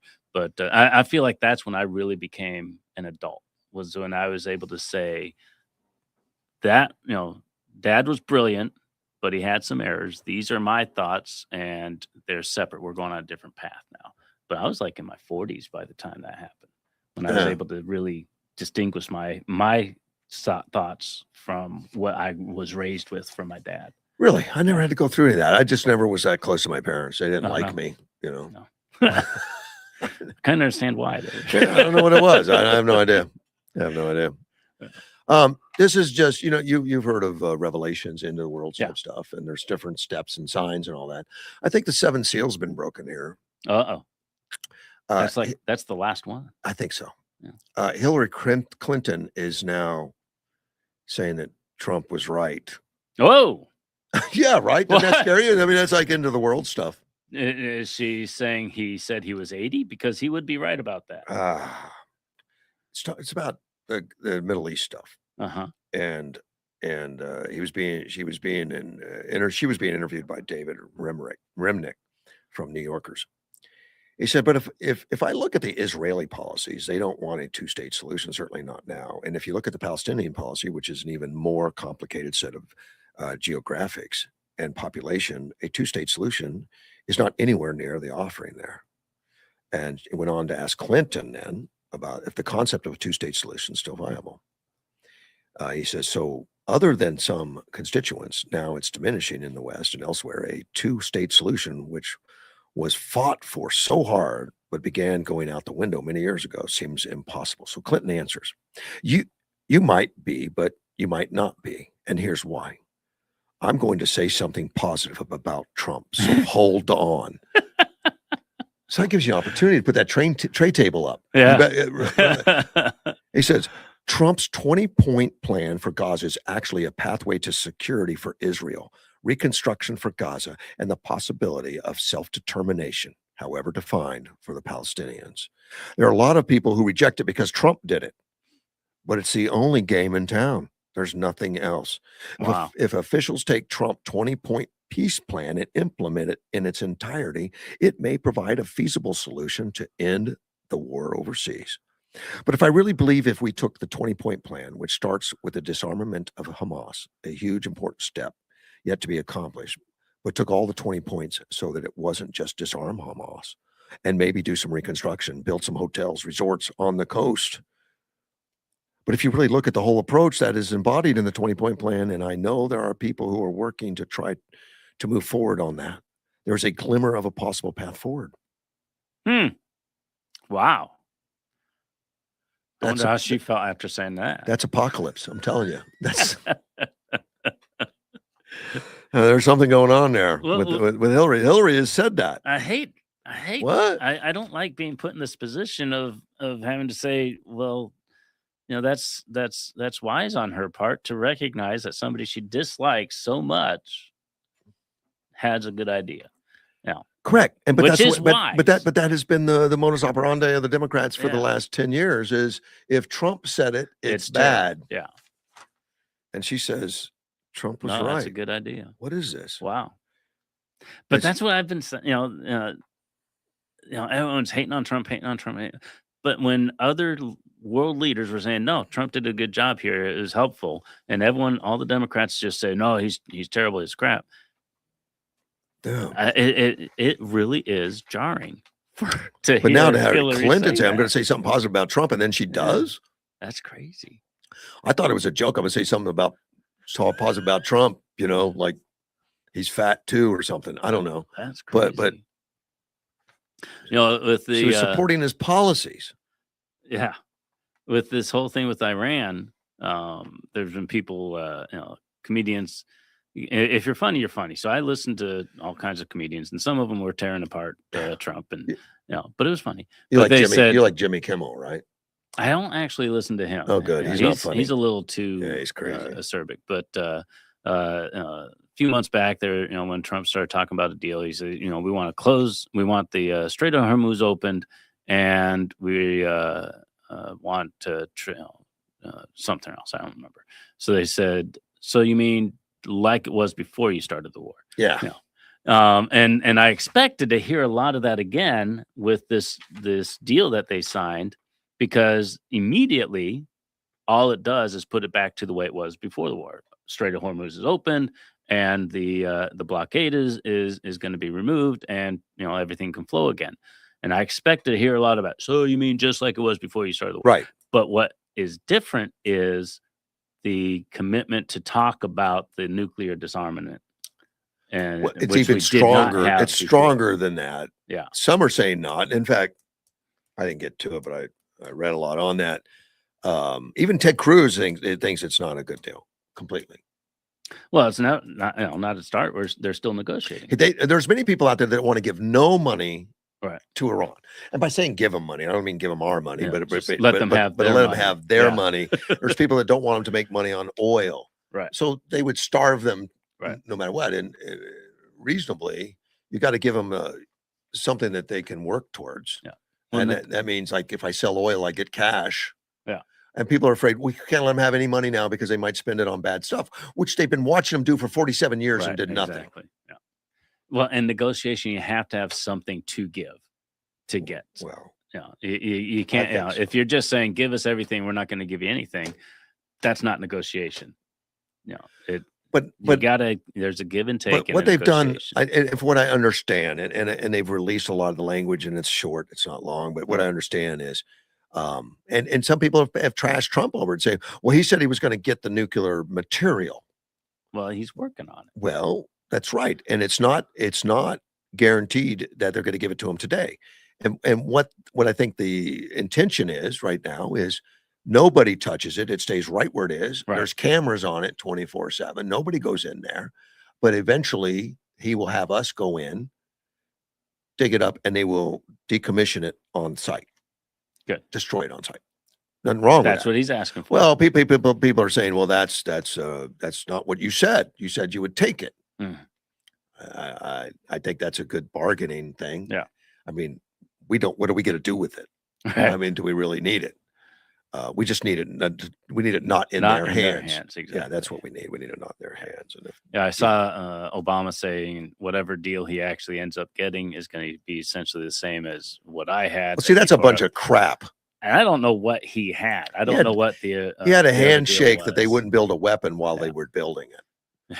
And there was no oversight. There was nothing else. And that's the thing, is the oversight issue. Because I remember stories of the inspectors tried to go in, Iran wouldn't let them in, and so then nothing happened. Yeah, and that's the key. Both agreements, the Obama agreement and what Trump's trying to get going, would say Iran doesn't have the capability of making a nuclear bomb, but the enforcement is what matters. And here's what he's done. Here's what he's done that. different. He has engaged all of the neighbors, the partners. Yeah. Qatar, Saudi Arabia, United Arab Emirates, all those kind of guys. And they're allowed to invest in the country. Good. With Trump, with United States approval. Mm-hmm. They can invest in the country, hotels, whatever they want to do, have a stake in the country and be able to verify peaceful means. They're not building rockets to destroy the world. They're like Pinky in the Brain sometimes. We're going to destroy the world. Well, and by having them involved, they can, there's people from, it doesn't have to be us overseeing everything. Look, because they hate us. Okay, fine. Right. You hate us. They're not going to want us into their country. Well, these other people can investigate. But they're just as concerned with Iran having a nuclear weapon as we are. But the influence of Qatar, Saudi Arabia, United Arab Emirates, who they've commercialized their places. Yeah. They want tourism. They want travel. Yeah. They want business. Yeah. If getting them engaged, I think is brilliant. Yeah. And not us, them. Right. Engaged. And it would be them. And we would have no investment in there. We're not going to give any money. Good. They're going to, though. And then people are mad about that. They shouldn't even give them anything. Nobody. So what is that? Like starve them? Again, it's negotiation. We have to give something to get something. But when people say, "Oh, Trump tore up the deal from Obama," sure, yeah, but the deal wasn't just the United States. There were other countries involved in that deal too. They could have continued with that deal and stopped Iran. When was the last time that they didn't? They didn't have an inspector be able to go through their things for how many years? I mean, it was terrible. Yeah. That's what I'm saying. The enforcement is what matters. Yeah. Everyone agrees they should not have a nuclear weapon. How do you stop them from doing that? Well, just because the United States Trump tore up that agreement in his first term doesn't mean the rest of you couldn't. It was already being ignored. It was not enforceable. Yeah, they weren't doing anything. So we're going to get a deal that we will enforce. Now it's like if you break this rule, we kill you, and if you break that rule, we kill you, and if you break that rule, we kill you. And we've already proven we can do it, and we're willing. Yeah, and And I've been saying, for weeks here, just finish it already. Just finish it already. Now I'm feeling like he's finishing it. So I'm feeling it's still shaky. Yeah. There's, I mean, I think everyone fully expects the Iranians are going to do something stupid still. Yeah. Well, no, nobody can trust them. No, absolutely. Not the neighbors. That's why we're getting more people involved. People are right there, right next to them, that can watch them, right, and be involved. And it's people from a similar culture. They're neighbors and people they know. Yeah. And I don't get it, but Iran, when they were mad at us, shot bombs at their neighbors. We're further away. I don't know. Yeah, we're New York's too far, and so we'll just take out get Qatar and Saudi Arabia. Yeah, it's just crazy. But and then you got Israel over there that is still a little bit violent. But I think that gives Trump credit in Iran's eyes, because I'm trying to get them to stop, guys. I'm trying to work this deal. Do you honestly believe if Hezbollah never attacked them again, that Israel will continue to attack Hezbollah? No, I don't either. No. Nobody does. No, but they think, well, Hezbollah's got a right to because they're depressed and they're this. No, I don't know, oppressed, which is all crap. And I think in this understanding, Israel and Hezbollah are in there too. Yeah. That Hezbollah will not take any more military action against Israel, and Israel won't attack back. Yeah, But if Hezbollah does, wipe them out, and that's in there. Well, and I don't think. I think it's a little naive to think Hezbollah won't start something because they always do. Well, that's why they exist. I know, right? They're not a country. They're not representatives of any nation. They exist to hate on Israel. I think so, but That's they the were only funded. But they were function they funded have. by Iran, Right? and if that funding's really cut off, then we might have a chance. We got to go. We're out of time Again? Yeah, it happens Why does 9 o'clock every happen day. I can't believe it. I'll be back tomorrow. You could take day off. I'll be back next week. All right. This is Mortgage One Studios. Russ Clark.